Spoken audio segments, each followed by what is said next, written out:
स्वागत है PTC news विस्तार दर्शकों का। मैं हरप्रीत सिंह, तुम देख रहे हो गिलको प्रेजेंट्स विचार तकरार। एक अहम मुद्दे ते विचार चर्चा लैके तुहाडे सामने एक बार फिर तो हाजिर हाँ।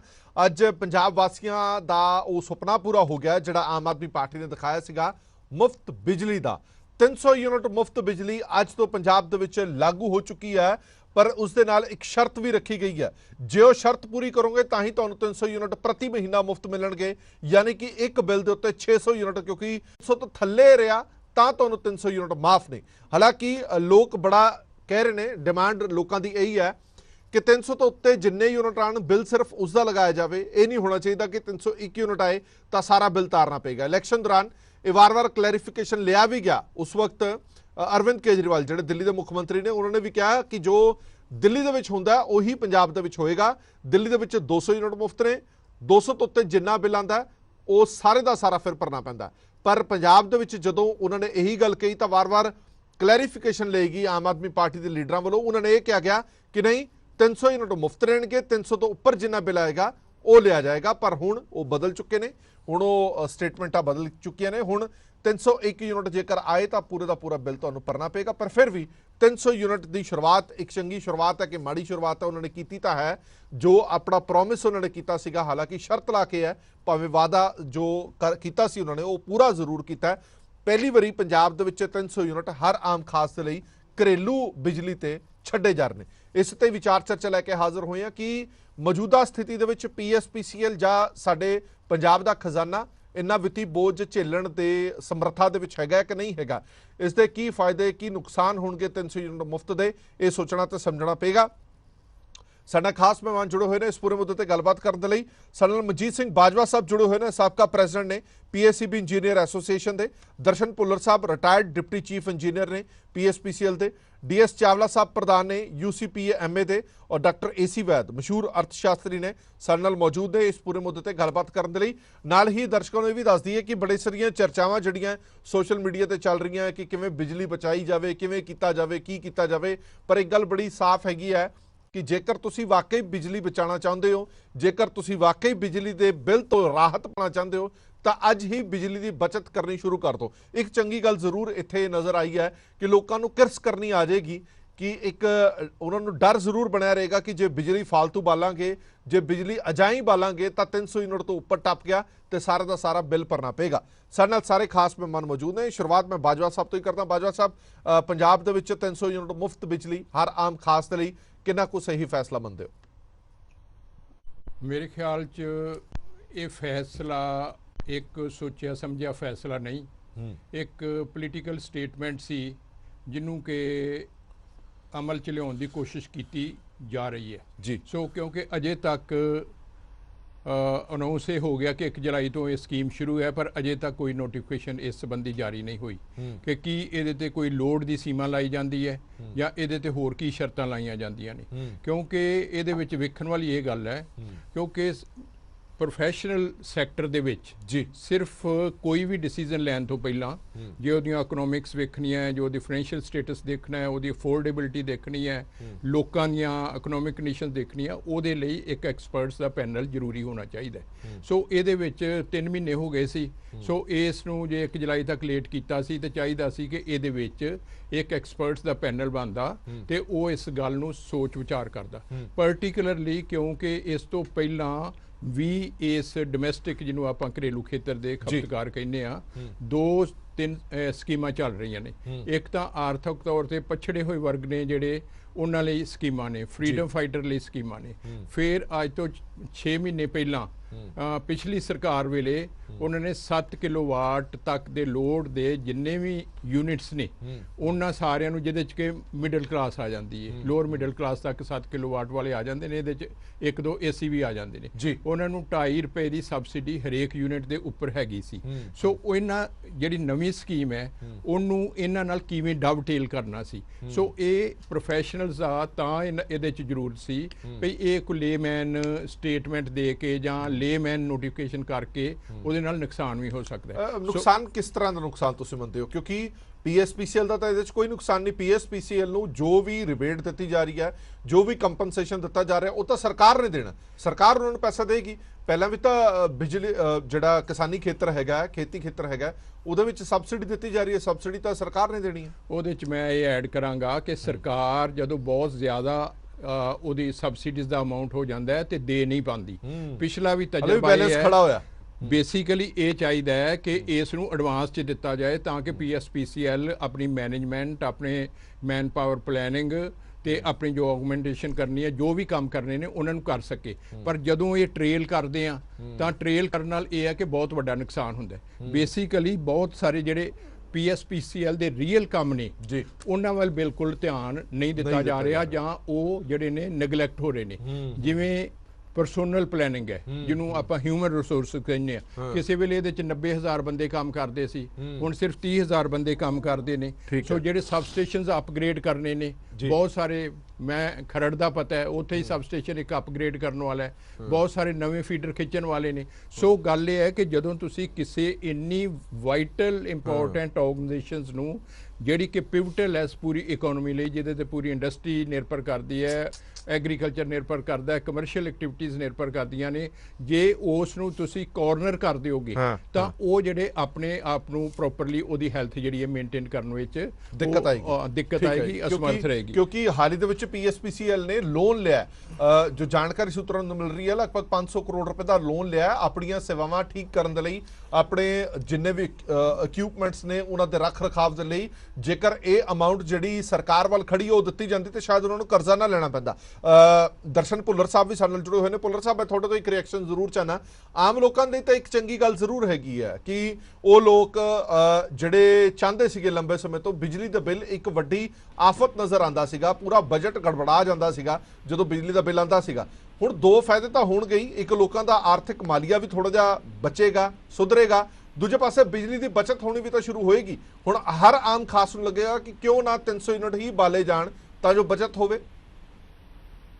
ਸਰ, ਇਹਦੇ ਵਿੱਚ ਦੇਖੋ, ਸਭ ਤੋਂ ਪਹਿਲਾਂ ਤਾਂ ਨਾ ਕਿਸੇ ਆਮ ਦਾ ਭਲਾ ਹੋਣਾ, ਨਾ ਕਿਸੇ ਖਾਸ ਦਾ, ਕਿਉਂਕਿ ਸਾਡੀਆਂ ਜੇਬਾਂ 'ਚ ਅਸੀਂ ਸਾਰੇ ਜਾਣੇ ਆ। ਪੈਸੇ ਜਿੰਨੀ ਵੀ ਸਬਸਿਡੀ ਆ ਜੀ, ਉਹ ਸਾਰੀਆਂ ਸਾਡੇ ਕਿਸੇ ਨਾ ਕਿਸੇ ਟੈਕਸ ਦੇ ਰੂਪ ਵਿੱਚ ਜਾ ਰਹੀ ਆ।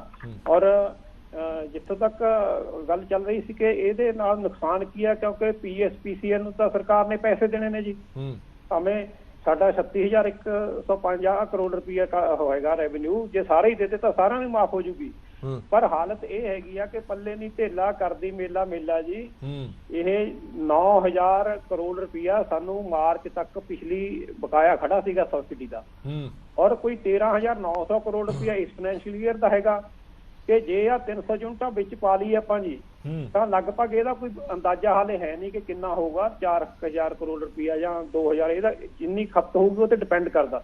ਤਾਂ ਕੁੱਲ ਮਿਲਾ ਕੇ ਪੰਜਾਬ ਸਰਕਾਰ 50% ਤੋਂ ਵੱਧ ਸਬਸਿਡੀ ਦੇ ਰਹੀ ਆ, ਔਰ ਸਬਸਿਡੀ ਕਦੇ ਵੀ ਟਾਈਮ ਸਿਰ ਨਹੀਂ ਦਿੱਤੀ। ਇਹਦਾ ਨੁਕਸਾਨ ਸਭ ਤੋਂ ਵੱਡਾ ਸਾਨੂੰ ਕੀ ਹੋ ਰਿਹਾ, ਮੈਂ ਤੁਹਾਨੂੰ ਦੱਸਦਾ ਜੀ। ਕਿ ਹਰੇਕ ਸਾਲ ਜਦੋਂ ਜਿਹੜੀ ਐਕਟ ਹੈਗਾ ਉਹ ਇਹ ਕਹਿੰਦਾ ਕਿ ਸਬਸਿਡੀ ਐਡਵਾਂਸ ਦੇ ਵਿੱਚ ਦਿੱਤੀ ਜਾਵੇ। ਹੁਣ ਕੇਂਦਰ ਸਰਕਾਰ ਵੱਲੋਂ ਜਿਹੜੀਆਂ ਵੀ ਸਕੀਮਾਂ ਆਉਂਦੀਆਂ ਨੇਗੀਆਂ, ਜਿਵੇਂ ਸਾਡੇ ਕੋਲੇ ਇਸ ਵੇਲੇ ਇੱਕ ਸਕੀਮ ਆਈ ਹੋਈ ਹੈਗੀ RDSS, ਰਿਵੈਂਪਡ ਡਿਸਟ੍ਰੀਬਿਊਸ਼ਨ ਸੈਕਟਰ ਸਕੀਮ ਹੈਗੀ ਆ, ਜਿਹਦੇ ਵਿੱਚ ਲੋਕਾਂ ਦੀ ਬਿਜਲੀ ਦੀ ਜਿਹੜੀ ਹਾਲਤ ਆ ਉਹ ਸੁਧਾਰੀ ਜਾਊਗੀ, ਲਾਸੇਜ ਘਟਾਏ ਜਾਣਗੇ। ਇਸ ਦੇ ਤਹਿਤ ਪੰਜਾਬ ਨੂੰ 25,000 ਕਰੋੜ ਰੁਪਇਆ ਕੇਂਦਰ ਸਰਕਾਰ ਨੇ ਦੇਣਾ ਹੈਗਾ 5 ਸਾਲਾਂ 'ਚ, ਔਰ 5,000 ਕਰੋੜ ਰੁਪਇਆ ਇਸ ਸਾਲ ਦੇਣਾ। ਉਹ ਕਿਉਂ ਨਹੀਂ ਮਿਲ ਰਿਹਾ? ਉਹ ਫਾਈਨਾਂਸ ਜਿਹੜਾ ਮਿਨਿਸਟਰ ਆ, ਉਹਨਾਂ ਦੇ ਟੇਬਲ ਤੇ ਇੱਕ ਫਾਈਲ ਪਈ ਹੈ ਇਹ 5,000 ਕਰੋੜ ਰੁਪਏ ਵਾਲੀ, 21 ਦਸੰਬਰ ਤੋਂ ਪਈ ਹੈ ਜੀ, ਪਿਛਲੀ ਸਰਕਾਰ ਵੇਲੇ ਦੀ। ਅਸੀਂ ਤਾਂ ਸਮਝਦੇ ਸੀ ਕਿ ਪਿਛਲੀਆਂ ਸਰਕਾਰਾਂ ਹੀ ਕੋਈ ਏਦਾਂ ਦੀ ਨਹੀਂ ਕਰ ਰਹੀ ਹੈਗੀਆਂ, ਪਰ ਇਹ ਵੀ ਸਰਕਾਰ ਉਸੇ ਰਾਹ ਹੀ ਪੈ ਗਈ ਆ। ਫਰਕ ਕੋਈ ਨਹੀਂ ਹੈਗਾ ਜੀ।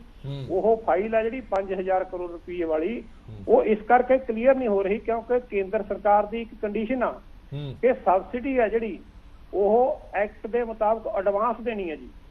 ਇਹ ਸਾਨੂੰ ਐਡਵਾਂਸ ਦੇ ਨਹੀਂ ਸਕਦੇ। ਸਬਸਿਡੀ ਦਾ ਬੋਝ 300 ਯੂਨਿਟ ਨਾਲ ਹੋਰ ਵੱਧ ਜਾਣਾ ਤੇ ਸਾਡਾ ਉਹ 5,000 ਕੀ 25,000 ਕਰੋੜ ਰੁਪਇਆ ਬਿਲਕੁਲ ਕੇਂਦਰ ਸਰਕਾਰ ਨੇ ਸਾਨੂੰ ਗ੍ਰਾਂਟ ਉਹ ਨਹੀਂ ਦੇਣੀ, ਜਦੋਂ ਕਿ 13 ਸੂਬੇ ਉਸ ਗ੍ਰਾਂਟ ਨੂੰ ਅਵੇਲ ਕਰਨ ਲਈ ਅਪਰੂਵਲ ਹੋ ਚੁੱਕੀ ਹੈ ਜੀ।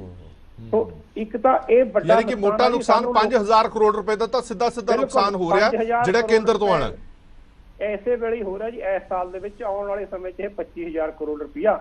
ਸੋ ਇਸੇ ਤਰ੍ਹਾਂ ਦੀ ਹੋਰ ਕੰਡੀਸ਼ਨ ਦੇ ਤਹਿਤ ਵੀ ਸਾਨੂੰ ਮਿਲਦਾ ਹੈਗਾ ਜੋ ਕੇਂਦਰ ਸਰਕਾਰ ਤੋਂ ਗ੍ਰਾਂਟ ਉਹ ਨਹੀਂ ਮਿਲ ਰਹੀਆਂ। ਜਿਵੇਂ ਬਾਜਵਾ ਸਾਹਿਬ ਨੇ ਕਿਹਾ ਕਿ ਜੇਕਰ ਇਹ ਗ੍ਰਾਂਟਸ ਆਉਣਗੀਆਂ ਤਾਂ ਹੀ ਸਾਡੇ ਜਿਹੜੇ ਸਿਸਟਮ ਆ ਉਹ 'ਚ ਸੁਧਾਰ ਹੋਊਗਾ। ਸਾਡੇ ਕੋਲੇ ਇਸ ਵੇਲੇ ਸਿਰਫ 1000 ਕੰਜ਼ਿਊਮਰ ਦੇ ਪਿੱਛੇ 3 ਆਦਮੀ ਕੰਮ ਕਰ ਰਹੇ ਨੇ, ਜਦੋਂ ਕਿ 2002 ਦੇ ਵਿੱਚ ਇਹ 16 ਆਦਮੀ ਕੰਮ ਕਰਦੇ ਹੁੰਦੇ ਸੀਗੇ।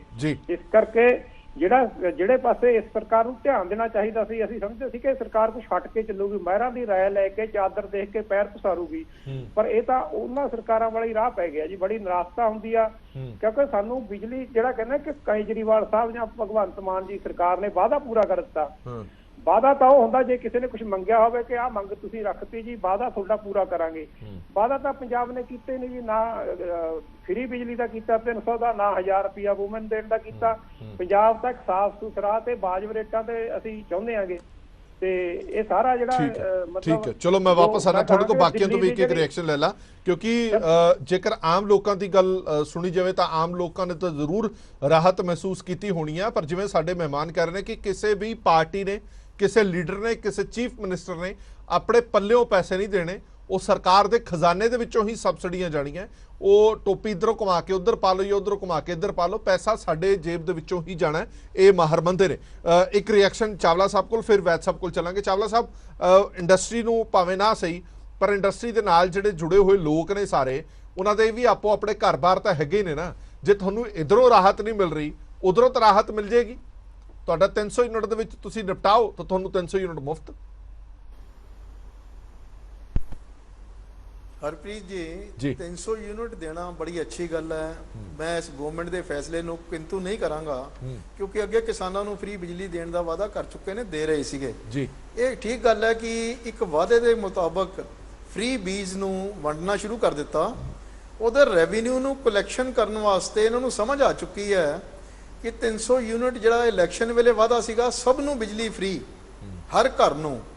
ਮੈਂ ਕਿਉਂਕਿ ਮੇਰੇ ਤੋਂ ਬਹੁਤ ਅੱਛੇ ਟੈਕਨੋਕ੍ਰੈਟਸ ਬੈਠੇ ਨੇ, ਭੁੱਲਰ ਸਾਹਿਬ ਨੂੰ ਵੀ ਇਹ ਮੈਂ ਪੁੱਛਣਾ ਚਾਹਾਂਗਾ, ਨਾਲ ਬਾਜਵਾ ਜੀ ਨੂੰ ਪੁੱਛਣਾ। ਬਾਜਵਾ ਜੀ ਇਹ ਦੱਸਣਾ ਕਿ ਮੈਂ ਇੱਕ ਬਿਜਲੀ ਬੋਰਡ ਨਾਲ ਸੰਬੰਧਿਤ ਤੇ ਬਹੁਤ ਦੇਰ ਰਿਹਾ, ਤੁਹਾਡਾ zonal level dispute settlement committee member, ਅਲੱਗ-ਅਲੱਗ ਡਿਫਰੈਂਟ ਸਟੇਜ ਤੇ 19 ਸਾਲ ਬੈਠਿਆ ਤੁਹਾਡੇ ਨਾਲ। ਪੈਟ ਫਾਰਮੂਲਾ ਹੁੰਦਾ ਜੀ, 1 ਯੂਨਿਟ ਬਿਜਲੀ ਉਦੋਂ ਖਰਚੀ ਜਾਂਦੀ ਹੈ ਜਦੋਂ 1 ਕਿਲੋਵਾਟ ਨੂੰ 1 ਘੰਟਾ ਚਲਾ ਲਈਏ। ਇਹਦਾ ਮਤਲਬ 1 ਕਿਲੋਵਾਟ ਲੋਡ 1 ਘੰਟਾ ਚੱਲੇ, 1 ਯੂਨਿਟ ਬਿਜਲੀ ਦੀ ਖਪਤ ਆਉਂਦੀ ਹੈ ਜੀ। 300 ਯੂਨਿਟ ਦਾ ਮਤਲਬ 30 ਦਿਨਾਂ 'ਚ ਤੁਸੀਂ 300 ਲੈਣਾ ਹੈ, ਡੇਲੀ 10 ਯੂਨਿਟ। ਡੇਲੀ 10 ਯੂਨਿਟ ਦਾ ਮਤਲਬ ਕਿ ਅਸੀਂ ਅਪਰੋਕਸੀਮੇਟ 15 ਘੰਟੇ 16 ਘੰਟੇ ਬਿਜਲੀ ਯੂਜ਼ ਕਰਦੇ ਹਾਂ ਅੱਜ ਦੀ ਡੇਟ 'ਚ ਜੀ। ਸਵੇਰੇ 5-6 ਵਜੇ ਉੱਠ ਕੇ ਸ਼ਾਮ ਨੂੰ 10 ਵਜੇ ਤੱਕ ਬਿਜਲੀ ਵਰਤਦੇ ਹਾਂ, ਮੋਸਟਲੀ ਜਿਹੜੀ ਜ਼ਿਆਦਾ ਵਰਤੀ ਜਾਂਦੀ ਹੈ ਜੀ। ਇਹਦਾ ਮਤਲਬ ਮੈਨੂੰ ਸਿਰਫ ਅੱਧਾ ਕਿਲੋਵਾਟ ਲੋਡ ਚਲਾਉਣ ਦੀ ਇਜਾਜ਼ਤ ਦਿੱਤੀ ਜਾਏਗੀ।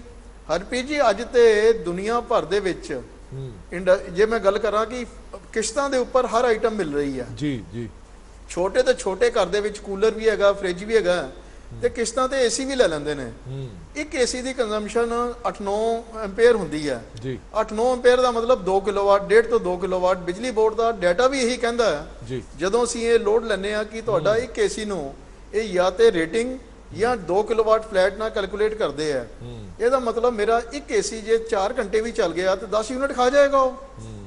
ਕੂਲਰ ਮੇਰਾ ਚੱਲ ਜਾਂਦਾ 250-300 ਵਾਟ ਦਾ ਕੂਲਰ ਹੈਗਾ, ਜੇ 10 ਘੰਟੇ ਚੱਲ ਰਿਹਾ 3-4 ਯੂਨਿਟ 5 ਯੂਨਿਟ ਉਹਨੇ ਖਾ ਜਾਣੇ ਆ। ਤੁਹਾਡੇ ਕਹਿਣ ਦਾ ਮਤਲਬ ਇਸ ਦਾ ਫਾਇਦਾ ਕਿਸੇ ਨੂੰ ਨਹੀਂ ਹੋਣਾ, ਇਸ ਸਕੀਮ ਦਾ ਫਾਇਦਾ ਕਿਸੇ ਨੂੰ ਨਹੀਂ ਹੋਣਾ।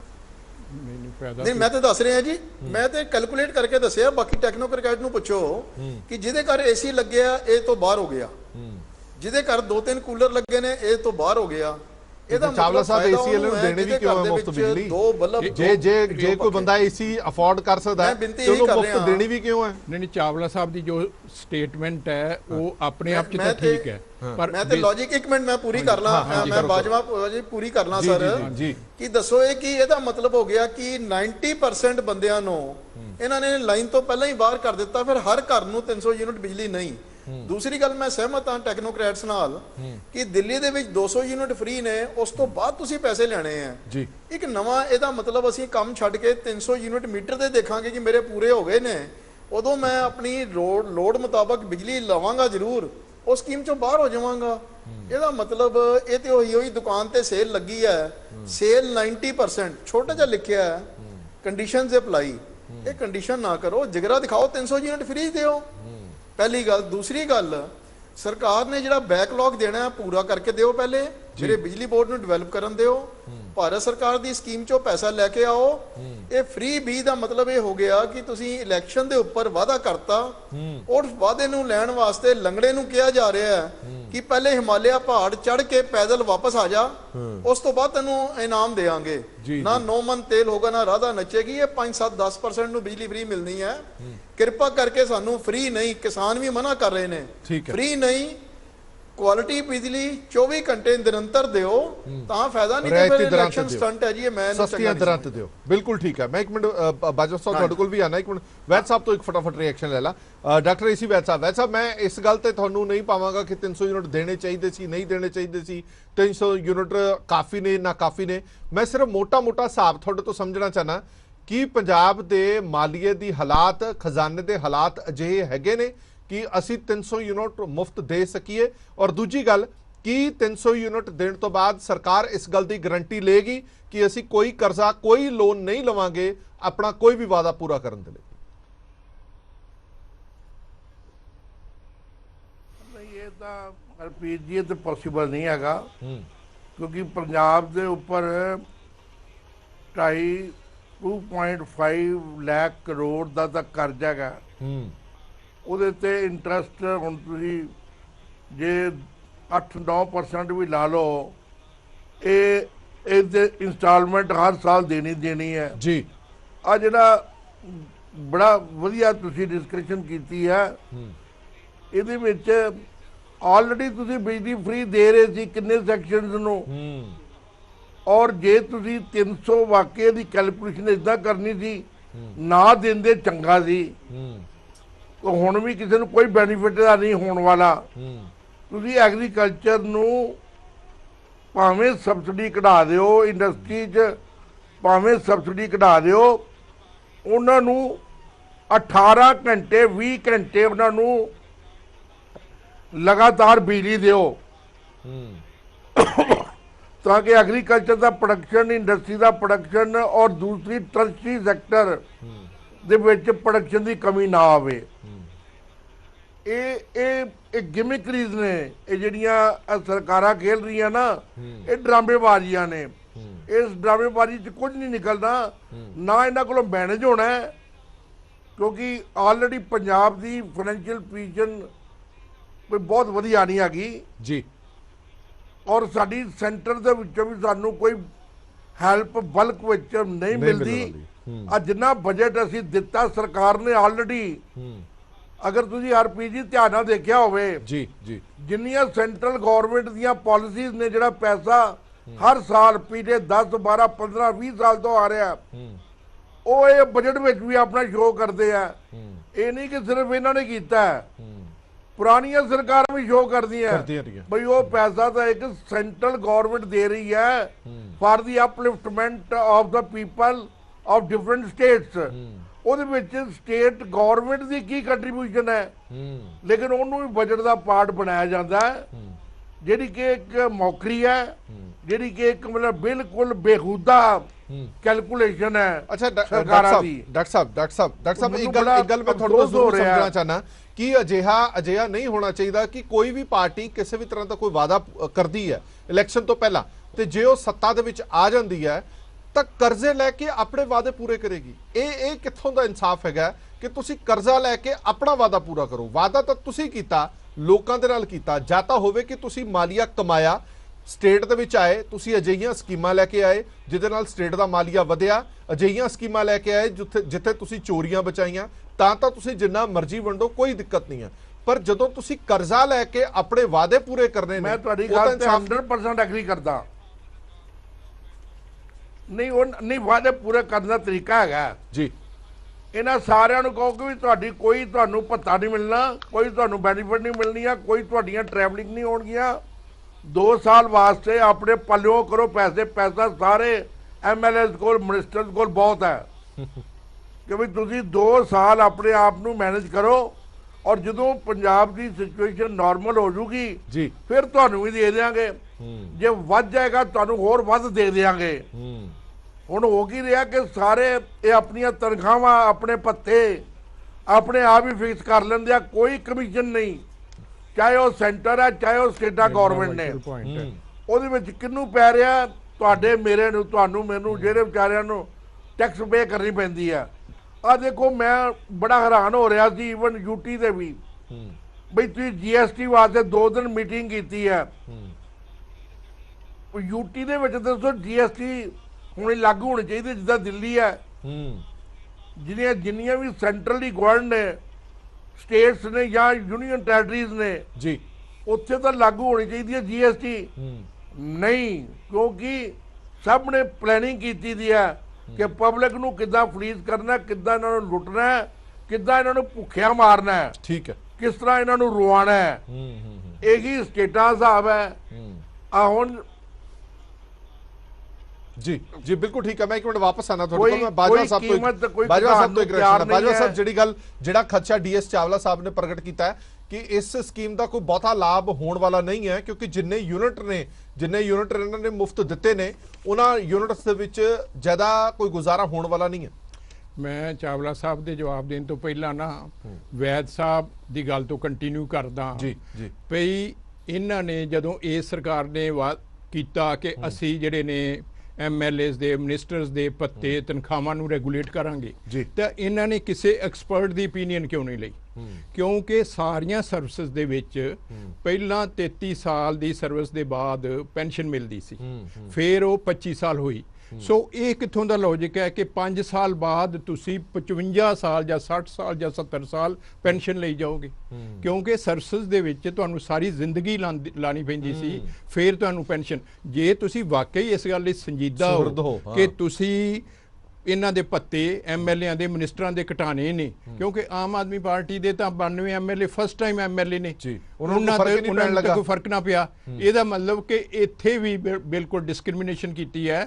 ਤੇ ਵੈਦ ਸਾਹਿਬ ਵਾਲੀ ਗੱਲ ਬਿਲਕੁਲ ਸਹੀ ਹੈ ਕਿ ਸਭ ਤੋਂ ਪਹਿਲਾਂ ਇਹ ਲੈਜਿਸਲੇਸ਼ਨ 'ਚ ਐਕਚੁਅਲੀ ਹੋ ਕੀ ਰਿਹਾ ਹੈ ਕਿ ਲੈਜਿਸਲੇਚਰ ਐਗਜ਼ੈਕਟਿਵ ਦਾ ਵੀ ਰੋਲ ਪਲੇ ਕਰ ਰਹੀ ਹੈ। ਇਹਨੂੰ ਆਹ ਕਰ ਲਓ, ਆਹ ਕਰ ਲਓ, ਆਹ ਕਰ, ਜੋ ਕਿ ਕੰਮ ਹੀ ਨਹੀਂ। ਲੈਜਿਸਲੇਸ਼ਨ ਦਾ ਕੰਮ ਹੈ ਐਕਟ ਬਣਾਉਣਾ, ਉਹਨੂੰ ਇੰਪਲੀਮੈਂਟ ਐਗਜ਼ੈਕਟਿਵ ਨਹੀਂ ਕਰਨਾ। ਸੋ ਜਿਸ ਤਰੀਕੇ ਨਾਲ ਅਗਰੈਸ਼ਨ ਹੋ ਰਿਹਾ ਹੈ ਇਹ ਐਗਜ਼ੈਕਟਿਵ ਦੇ ਵਿੱਚ, ਇਹਦਾ ਮਤਲਬ ਐਗਜ਼ੈਕਟਿਵ ਬਿਲਕੁਲ ਸਾਈਡ ਲਾਈਨ ਹੋ ਰਹੀ ਹੈ, ਠੀਕ ਹੈ, ਉਹ ਸਕੇਅਰਡ ਹੋ ਗਈ ਹੈ। ਸੋ ਇਹਨਾਂ ਨੂੰ ਇਹ ਕਰਨਾ ਚਾਹੀਦਾ ਸਭ ਤੋਂ ਪਹਿਲਾਂ ਭਈ ਲੈਜਿਸਲੇਸ਼ਨ ਆਪਣੇ ਪੱਤੇ ਆਪਣੀਆਂ ਤਨਖਾਹਾਂ ਆਪ ਨਾ ਫਿਕਸ ਕਰੇ, ਇਹ ਇੱਕ ਐਕਸਪਰਟ ਕਮੇਟੀ ਬਣਾਏ, ਭਾਵੇਂ ਹੁਣ ਵੀ ਬਣਾਏ, ਤਾਂ ਜੋ ਉਹ ਰეკਮੈਂਡੇਸ਼ਨ ਕਰੇ। ਸੋ ਮੇਰੇ ਖਿਆਲ 'ਚ 20 ਸਾਲ ਤੋਂ ਪਹਿਲਾਂ ਪੈਨਸ਼ਨ ਨਹੀਂ ਮਿਲਣੀ ਚਾਹੀਦੀ, ਤੇ ਜੇ 5 ਸਾਲ ਵਾਲੇ ਨੂੰ ਦੇਣੀ ਹੈ ਤੇ ਜੋ ਟੋਟਲ ਪੈਨਸ਼ਨ 50% ਬਣਦੀ ਹੈ ਉਹਦਾ 1/4 ਦਿਓ, ਤੇ 20 ਇਅਰਸ ਪੂਰੇ ਹੋਣ ਤੇ ਉਹਦੀ ਪੂਰੀ ਪੈਨਸ਼ਨ ਦਿਓ। ਸੈਕੰਡਲੀ ਜਿਹੜਾ ਚਾਵਲਾ ਸਾਹਿਬ ਨੇ ਕਿਹਾ ਹੈ ਚੀਜ਼, ਸੋ ਉਹਦੇ ਵਿੱਚ ਇਹ ਹੈ ਕਿ ਇਹਦੇ 'ਚ ਠੀਕ ਹੈ ਕਿ ਸਾਰੇ ਲੋਕ ਤਾਂ ਇਹਦੇ 'ਚ, ਮੈਂ ਪਿਛਲੀ ਵਾਰੀ ਵੀ ਪੈਨਲ ਡਿਸਕਸ਼ਨ ਤੇ ਕਿਹਾ ਸੀ ਵੀ ਇਹ ਗਵਰਨਮੈਂਟਸ ਜਾਂ ਤਾਂ ਪੈਨਿਕ ਚੋਂ ਕੰਮ ਕਰ ਰਹੀਆਂ ਜਾਂ ਨਰਵਸਨੈਸ ਚੋਂ ਕੰਮ ਕਰ ਰਹੀਆਂ, ਟੋਟਲੀ ਇਰੈਸ਼ਨਲ ਡਿਸੀਜਨ ਲੈ ਰਹੀਆਂ। ਵੀ ਇਹ ਨਹੀਂ ਪਤਾ ਕਿ ਅਸੀਂ ਕਿਹੜੇ ਸੈਕਸ਼ਨ ਨੂੰ ਫ੍ਰੀ ਦੇਣਾ ਚਾਹੁੰਦੇ ਆ। ਰਾਹਤ ਕਿਹਨੂੰ? ਜਿਹਦਾ 2 ਕਮਰੇ ਦਾ ਮਕਾਨ ਹੈ ਉਹਦਾ ਅੱਧਾ ਕਿਲੋਵਾਟ ਲੋਡ ਹੈ ਜਾਂ 1 ਕਿਲੋਵਾਟ ਬਾਜਵਾ ਸਾਹਿਬ ਦਾ ਕੋਈ ਨੋਟੀਫਿਕੇਸ਼ਨ ਆਇਆ ਜਿਹਦੇ ਵਿੱਚ ਇਹ ਕਲੀਅਰ ਹੋਵੇ ਕਿ ਕਿੰਨੇ ਕਿਲੋਵਾਟ ਦੇ ਬੰਦੇ ਨੂੰ ਮਿਲੂਗੀ, ਕਿੰਨੂੰ ਨਹੀਂ ਮਿਲੇਗੀ? ਨਹੀਂ, ਅਜੇ ਤੱਕ ਇਸ ਦਾ ਕੋਈ ਨੋਟੀਫਿਕੇਸ਼ਨ ਨਹੀਂ ਆਇਆ, ਇੰਟੀਮੇਸ਼ਨ ਵੀ ਨਹੀਂ ਗਈ। ਮਤਲਬ ਅੱਜ ਤੋਂ ਸ਼ੁਰੂ ਹੋ ਗਿਆ ਪਰ ਨੋਟੀਫਿਕੇਸ਼ਨ ਨਹੀਂ ਹੈ। PSPCL ਕੋਲ ਵੀ ਕੁਝ ਨਹੀਂ ਆਈ ਉਹਦੇ ਚ ਵੀ। ਸੋ ਇਸ ਕਰਕੇ ਇਹ ਗੱਲ ਠੀਕ ਹੈ ਕਿ ਇਹਦੇ ਚ ਪਹਿਲਾਂ ਟਾਰਗੇਟ ਕਰਨ। ਬਹੁਤੇ ਸਾਰੇ ਲੋਕ ਜਿਵੇਂ ਚਾਵਲਾ ਸਾਹਿਬ ਨੇ ਕਿਹਾ ਹੈ ਕਿ ਜਿਹੜਾ ਕੂਲਰ ਵੀ ਵਰਤ ਰਿਹਾ ਜਿਹਦੇ ਕੋਲ ਇੱਕ AC ਹੈ ਉਹਨੇ ਤਾਂ ਇਹਦੇ ਵਿੱਚ ਬਿਲਕੁਲ ਨਹੀਂ ਆਉਣਾ, ਠੀਕ ਹੈ। ਸੋ ਇਸ ਕਰਕੇ ਜੇ ਪਹਿਲਾਂ ਹੀ ਟਾਰਗੇਟ ਕਰਦੇ ਨੇ ਭਈ ਕੋਈ ਐਕਸਪਰਟ ਕਮੇਟੀ ਬਣਾ ਕੇ ਭਈ ਅਸੀਂ ਇਹਨਾਂ ਸੈਕਸ਼ਨਸ ਨੂੰ ਦੇਣਾ ਚਾਹੁੰਦੇ ਆ, ਸੋ ਉਹਦੇ ਚ ਕਨਫਿਊਜ਼ਨ ਨਾ ਹੋਏ। ਹੁਣ 3 ਸਕੀਮਾਂ ਚੱਲ ਰਹੀਆਂ ਨੇ, ਉਹ ਬੰਦੇ BC ਵਾਲੇ SCs ਵਾਲੇ ਫਿਰ 7 ਕਿਲੋਵਾਟ ਚ ਵੀ ਆ ਜਾਣਗੇ, ਫਿਰ ਇਹਦੇ ਚ ਵੀ ਆ ਜਾਣਗੇ। ਸੋ ਇਸ ਕਰਕੇ ਜੇ ਐਕਸਪਰਟ ਕਮੇਟੀ ਬਣਦੀ, ਇਕੋਨੋਮਿਸਟ ਬੈਠਦੇ ਜਾਂ ਟੈਕਨੋਕਰੈਟ ਬੈਠਦੇ, ਤੇ ਪਹਿਲਾਂ ਗਵਰਨਮੈਂਟ ਨੂੰ ਇਹ ਡਿਟਰਮਿਨ ਕਰਨਾ ਚਾਹੀਦਾ ਕਿੰਨਾ ਲੋਕਾਂ ਨੂੰ ਲੋੜ ਹੈ। ਜੇ ਬਿਨਾਂ ਲੋੜ ਹੀ ਤੁਸੀਂ ਦੇ ਰਹੇ ਹੋ, ਸਕੀਮ ਅਨਾਉਂਸ ਕਰ ਰਹੇ ਹੋ ਤੇ ਬਾਅਦ ਚ ਉਹਦੇ ਮਤਲਬ ਉਹਦੇ ਤੇ ਕੰਡੀਸ਼ਨਸ ਲਾ ਰਹੇ ਹੋ, ਜਿਵੇਂ ਵੀ ਦੱਸਿਆ ਵੀ 300 ਪਹਿਲਾਂ ਇਹ ਕਿਹਾ ਗਿਆ ਵੀ 300 ਤੱਕ ਸਭ ਨੂੰ ਮਾਫ ਨੇ, 300 ਤੋਂ ਉੱਪਰ ਬਿੱਲ ਬਾਅਦ ਚ ਇਹ ਹੋ ਗਿਆ ਵੀ ਜੇ 301 ਆਏਗਾ ਤੇ ਉਹਨੂੰ ਮਾਫ ਨਹੀਂ ਹੈ। ਸੋ ਇਹ ਜਿਹੜਾ ਨਾ ਇਰੈਸ਼ਨਲ ਚੀਜ਼ ਬਣਦੀ ਹੈ, ਗ੍ਰੇਡਡ ਨਹੀਂ ਬਣਦੀ। ਠੀਕ ਹੈ। ਸੋ ਬੜਾ ਹੀ ਪੁੱਲਰ ਸਾਹਿਬ ਅੱਜ ਤੋਂ ਇਹ ਸਕੀਮ ਲਾਗੂ ਹੋ ਚੁੱਕੀ ਹੈ ਪੰਜਾਬ ਦੇ ਵਿੱਚ, ਇਹ ਸਕੀਮ ਸ਼ੁਰੂ ਹੋ ਚੁੱਕੀ ਹੈ।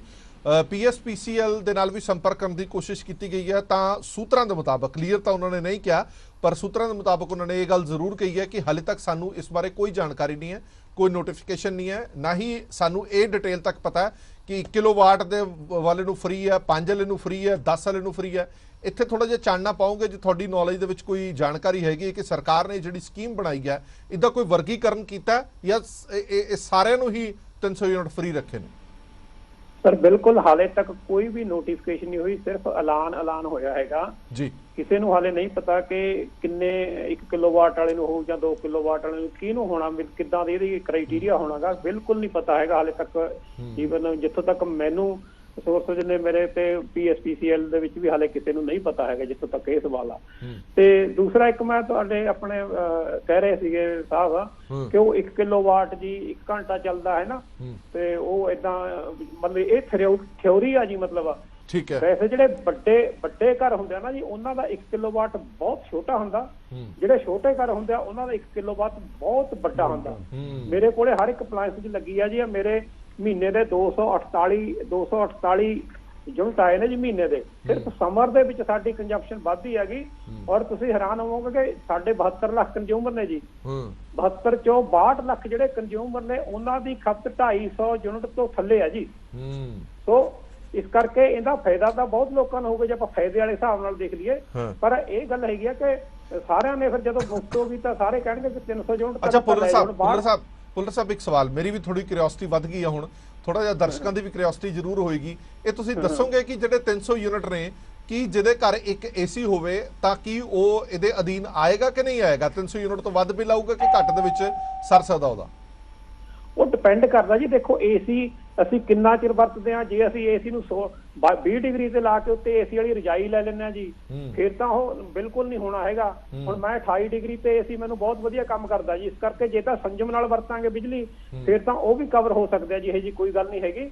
ਤੇ ਇੱਕ ਏਸੀ ਤਾਂ ਬਿਲਕੁਲ ਹੀ ਕਵਰ ਹੋ ਸਕਦਾ ਜੀ। ਜੇ ਹੁਣ ਜ਼ਿਆਦਾ ਏਸੀ ਆ ਉਹ ਤਾਂ ਕੁਦਰਤੀ ਆ ਕਿ ਦੇਖੋ 7 ਕਿਲੋਵਾਟ ਤੋਂ ਉੱਤੇ ਵਾਲੇ ਤਾਂ ਸਾਡੇ ਕੋਲੇ 5% ਹੀ ਲੋਕ ਨੇ ਪੰਜਾਬ 'ਚ ਜੀ, ਬਾਕੀ ਤਾਂ 7 ਕਿਲੋਵਾਟ ਤੋਂ ਥੱਲੇ ਨੇ ਸਾਰੇ 95%। ਇਹਦੇ ਵਿੱਚ ਮੈਂ ਇੱਕ ਚੀਜ਼ ਐਡ ਕਰਾਂਗਾ ਭਈ, ਪਹਿਲਾਂ ਇੱਕ ਚੀਜ਼ ਹੁੰਦੀ ਸੀ ਐਵਰੇਜ, ਜੋ ਟੈਕਨੀਕਲ ਚੀਜ਼ ਹੈ ਉਹ ਹੈ ਐਵਰੇਜ ਲੋਡ ਫੈਕਟਰ, ਜਿਹੜਾ ਕਿ ਹੁਣ ਵੀ ਕੱਢਿਆ ਜਾ ਸਕਦਾ ਹੈ ਕਿ ਜਿਹੜੇ 1 ਕਿਲੋਵਾਟ ਵਾਲੇ ਲੋਡ ਵਾਲੇ ਨੇ ਉਹਨਾਂ ਦੀ ਵੇਟਡ ਐਵਰੇਜ ਕੰਜ਼ੰਪਸ਼ਨ ਕਿੰਨੀ ਹੈ। ਇਹ ਕੋਈ ਔਖਾ ਕੰਮ ਨਹੀਂ, ਕੰਪਿਊਟਰ ਤੇ ਕੱਢਿਆ ਜਾ ਸਕਦਾ। ਨਹੀਂ ਸਰ, ਉਹ ਕੱਢਿਆ ਹੋਇਆ ਬਾਜਵਾ ਸਾਹਿਬ, ਉਹ ਕੱਢਿਆ ਹੋਇਆ ਕਿ ਤਾਈਓ ਮੈਂ ਦੱਸ ਰਿਹਾ ਕਿ 62 ਲੱਖ ਜਿਹੜੇ ਲੋਕ ਨੇ ਸਾਡੇ ਖਪਤਕਾਰ ਨੇ, ਉਹਨਾਂ ਦੀ ਖਪਤ ਆ ਜਿਹੜੀ ਔਰ ਜਿਹੜੀ ਅਸਲ ਖਪਤ ਪੁੱਲਰ ਸਾਹਿਬ ਬਾਜਵਾ ਸਾਹਿਬ ਕਹਿ ਰਹੇ ਕਿ ਫਿਰ ਉਹਨਾਂ ਨੂੰ ਹੀ ਮੁਫਤ ਦੇਣੀ ਚਾਹੀਦੀ ਨਾ, ਸਾਰਿਆਂ ਨੂੰ ਨਾ ਦਿੱਤੀ। ਉਹਦੇ ਚ ਮੈਂ ਇਹ ਕਹਿ ਰਿਹਾ ਕਿ 300 ਯੂਨਿਟ ਜਿਹੜੇ ਨੇ 4 ਤੋਂ 5 ਕਿਲੋਵਾਟ ਵਾਲੇ ਜਿਹੜੇ ਹੈਗੇ ਨੇ ਉਹ ਉੱਥੋਂ ਤੱਕ ਕਰ ਸਕਦੇ ਨੇ, 300 ਤੱਕ ਕਵਰ ਹੋ ਸਕਦਾ। ਅੱਛਾ ਪੁੱਲਰ ਸਾਹਿਬ ਇੱਕ ਹੋਰ ਗੱਲ ਦੱਸੋ, ਜੇ ਤੁਹਾਡੇ ਕਹਿਣ ਦੇ ਮੁਤਾਬਕ 62 ਲੱਖ ਕੰਜ਼ਿਊਮਰ ਜਿਹਾ ਹੈਗਾ ਜਿਹਦਾ 250 ਤੋਂ 300 ਯੂਨਿਟ ਫੁੱਕਦੇ ਨੇ ਮਹੀਨੇ ਦੇ, ਇਹਦਾ ਮਤਲਬ ਫਿਰ ਪੀਐਸਪੀਸੀਐਲ ਤੇ ਖਜ਼ਾਨੇ ਤੇ ਤਾਂ ਮੋਟਾ ਬੋਝ ਪੈਣ ਵਾਲਾ। ਇਹਦਾ ਫਾਇਦਾ ਜਿੰਨੇ ਮੈਕਸਿਮਮ ਲੋਕਾਂ ਨੂੰ ਹੋਏਗਾ ਉਨਾ ਹੀ ਬੋਝ ਖਜ਼ਾਨੇ ਤੇ ਪੀਐਸਪੀਸੀਐਲ ਤੇ। ਬਿਲਕੁਲ ਸਰ, ਉਹ ਬਿਲਕੁਲ ਇਹ ਡਿਪੈਂਡ ਕਰਦਾ ਕਿ ਸਾਡੇ ਖਪਤਕਾਰਾਂ ਤੇ ਕਿ ਜਦੋਂ ਫ੍ਰੀ ਹੋ ਗਈ ਬਿਜਲੀ ਤਾਂ ਉਹਨੂੰ ਕਿਸ ਪ੍ਰਵਿਰਤੀ ਨਾਲ ਵਰਤਦੇ ਨੇ। ਜੇ ਤਾਂ ਇਸੇ ਕਿ ਕੋਈ ਗੱਲ ਨਹੀਂ ਫ੍ਰੀ ਕਰਤੀ ਗਵਰਨਮੈਂਟ ਨੇ, ਜਿੰਨੀ ਸਾਡੀ ਲੋੜ ਆ ਉਨੀ ਵਰਤ ਲਈ ਜੀ। ਅਦਰਵਾਈਜ਼ ਜੇ ਹੁਣ 300 ਯੂਨਿਟ ਤੱਕ ਹਰ ਇੱਕ ਜਿਹੜਾ 100 ਯੂਨਿਟ ਵੀ ਫੂਕਦਾ ਉਹ ਵੀ 300 ਯੂਨਿਟ ਤੱਕ ਲੈ ਕੇ ਜਾਊਗਾ, ਕੋਈ ਨਾ ਕੋਈ ਫਾਈਨੈਂਸ ਚ ਹੀਟਰ ਵਗੈਰਾ ਲੈ ਕੇ ਆਊਗਾ। ਕੋਈ ਕੁੱਲ ਮਿਲਾ ਕੇ ਇਹ ਹੈਗਾ ਕਿ ਘੱਟੋ ਘੱਟ 4000 ਕਰੋੜ ਰੁਪਇਆ ਬਣੂਗਾ ਜੀ, ਜੇ ਇਸ ਤੋਂ ਵੀ ਵੱਧ ਸਕਦਾ ਜੇ ਸਾਰੇ ਲੋਕ 300 ਯੂਨਿਟ ਫੂਕਣ ਲੱਗੇ, 1 ਕਿਲੋਵਾਟ ਵਾਲਾ ਵੀ ਅੱਧੇ ਵਾਲਾ ਵੀ।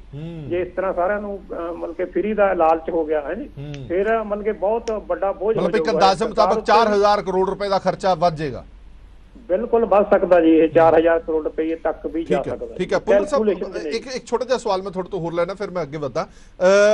ਜਿਹੜਾ ਪੈਸਾ ਸਬਸਿਡੀ ਵਜੋਂ ਸਰਕਾਰਾਂ ਵੱਲੋਂ ਦਿੱਤਾ ਜਾਂਦਾ ਹੈ, ਜਦੋਂ ਇਹ ਪੈਸਾ ਲੇਟ ਹੋ ਜਾਂਦਾ ਹੈ, ਜਦੋਂ ਇਹ ਪੈਸਾ ਟਾਈਮ ਤੇ ਨਹੀਂ ਦਿੱਤਾ ਜਾਂਦਾ, ਪਹਿਲਾਂ ਕਿਸਾਨੀ ਸਬਸਿਡੀ ਦਾ ਸੀਗਾ, ਹੁਣ ਐਡ ਔਨ ਇਹ ਵੀ ਹੋ ਗਿਆ, ਇਹਦਾ ਫਿਰ ਨੁਕਸਾਨ ਪੀਐਸਪੀਸੀਐਲ ਨੂੰ ਭਰਨਾ ਪੈਂਦਾ ਜਾਂ ਪੀਐਸਪੀਸੀਐਲ ਜਿਹੜਾ ਪੈਸਾ ਇਹਨਾਂ ਤੋਂ ਲੈਂਦੀ ਹੈ ਉਹਦੇ ਤੇ ਕੋਈ ਵਿਆਜ, ਕੋਈ ਜੁਰਮਾਨਾ ਵੀ ਲੈਂਦੀ ਹੈ? ਜਿਵੇਂ ਸਾਡੇ ਤੋਂ ਤਾਂ ਲੈਂਦੇ ਹੋ ਕਿ 2 ਦਿਨ ਤੁਹਾਡਾ ਬਿੱਲ ਲੇਟ ਹੋ ਗਿਆ ਤਾਂ ਜੁਰਮਾਨਾ ਲੱਗੂਗਾ, ਸਰਕਾਰਾਂ ਤੋਂ ਵੀ ਲਿਆ ਜਾਂਦਾ ਕਿ ਨਹੀਂ ਲਿਆ ਜਾਂਦਾ?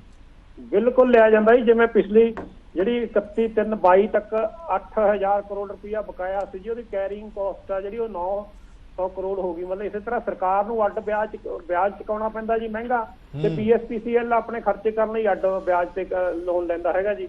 ਤੇ ਦੂਰੀ ਮਾਰ ਪੈ ਰਹੀ ਹੈ ਜੇ ਜਿਹੜੀ ਸਬਸਿਡੀ ਟਾਈਮ ਸਿਰ ਨਹੀਂ ਦਿੱਤੀ ਜਾਂਦੀ। ਜੇ ਟਾਈਮ ਸਿਰ ਦਿੱਤੀ ਜਾਵੇ ਸਾਨੂੰ ਗਵਰਨਮੈਂਟ ਤੋਂ ਜਿਵੇਂ ਪਹਿਲਾਂ ਦੱਸਿਆ ਕੋਈ ਗ੍ਰਾਂਟਸ ਵੀ ਮਿਲ ਸਕਦੀਆਂ ਨੇਗੀਆਂ, ਜਿਹੜੀ ਸਾਡੀ ਗ੍ਰਾਂਟ ਅੜੀ ਪਈ ਆ, ਸੋ ਟਾਈਮ ਸਿਰ ਗਵਰਨਮੈਂਟ ਨੂੰ in advance as per act ਦੇਣੀ ਚਾਹੀਦੀ ਹੈ ਜੀ। ਬਿਲਕੁਲ ਠੀਕ ਹੈ, ਪਰ ਸਵਾਲ ਇਹ ਖੜਾ ਹੁੰਦਾ ਹੈ ਕਿ ਇਹ ਐਡਵਾਂਸ ਪੈਸਾ ਆਏਗਾ ਕਿੱਥੋਂ?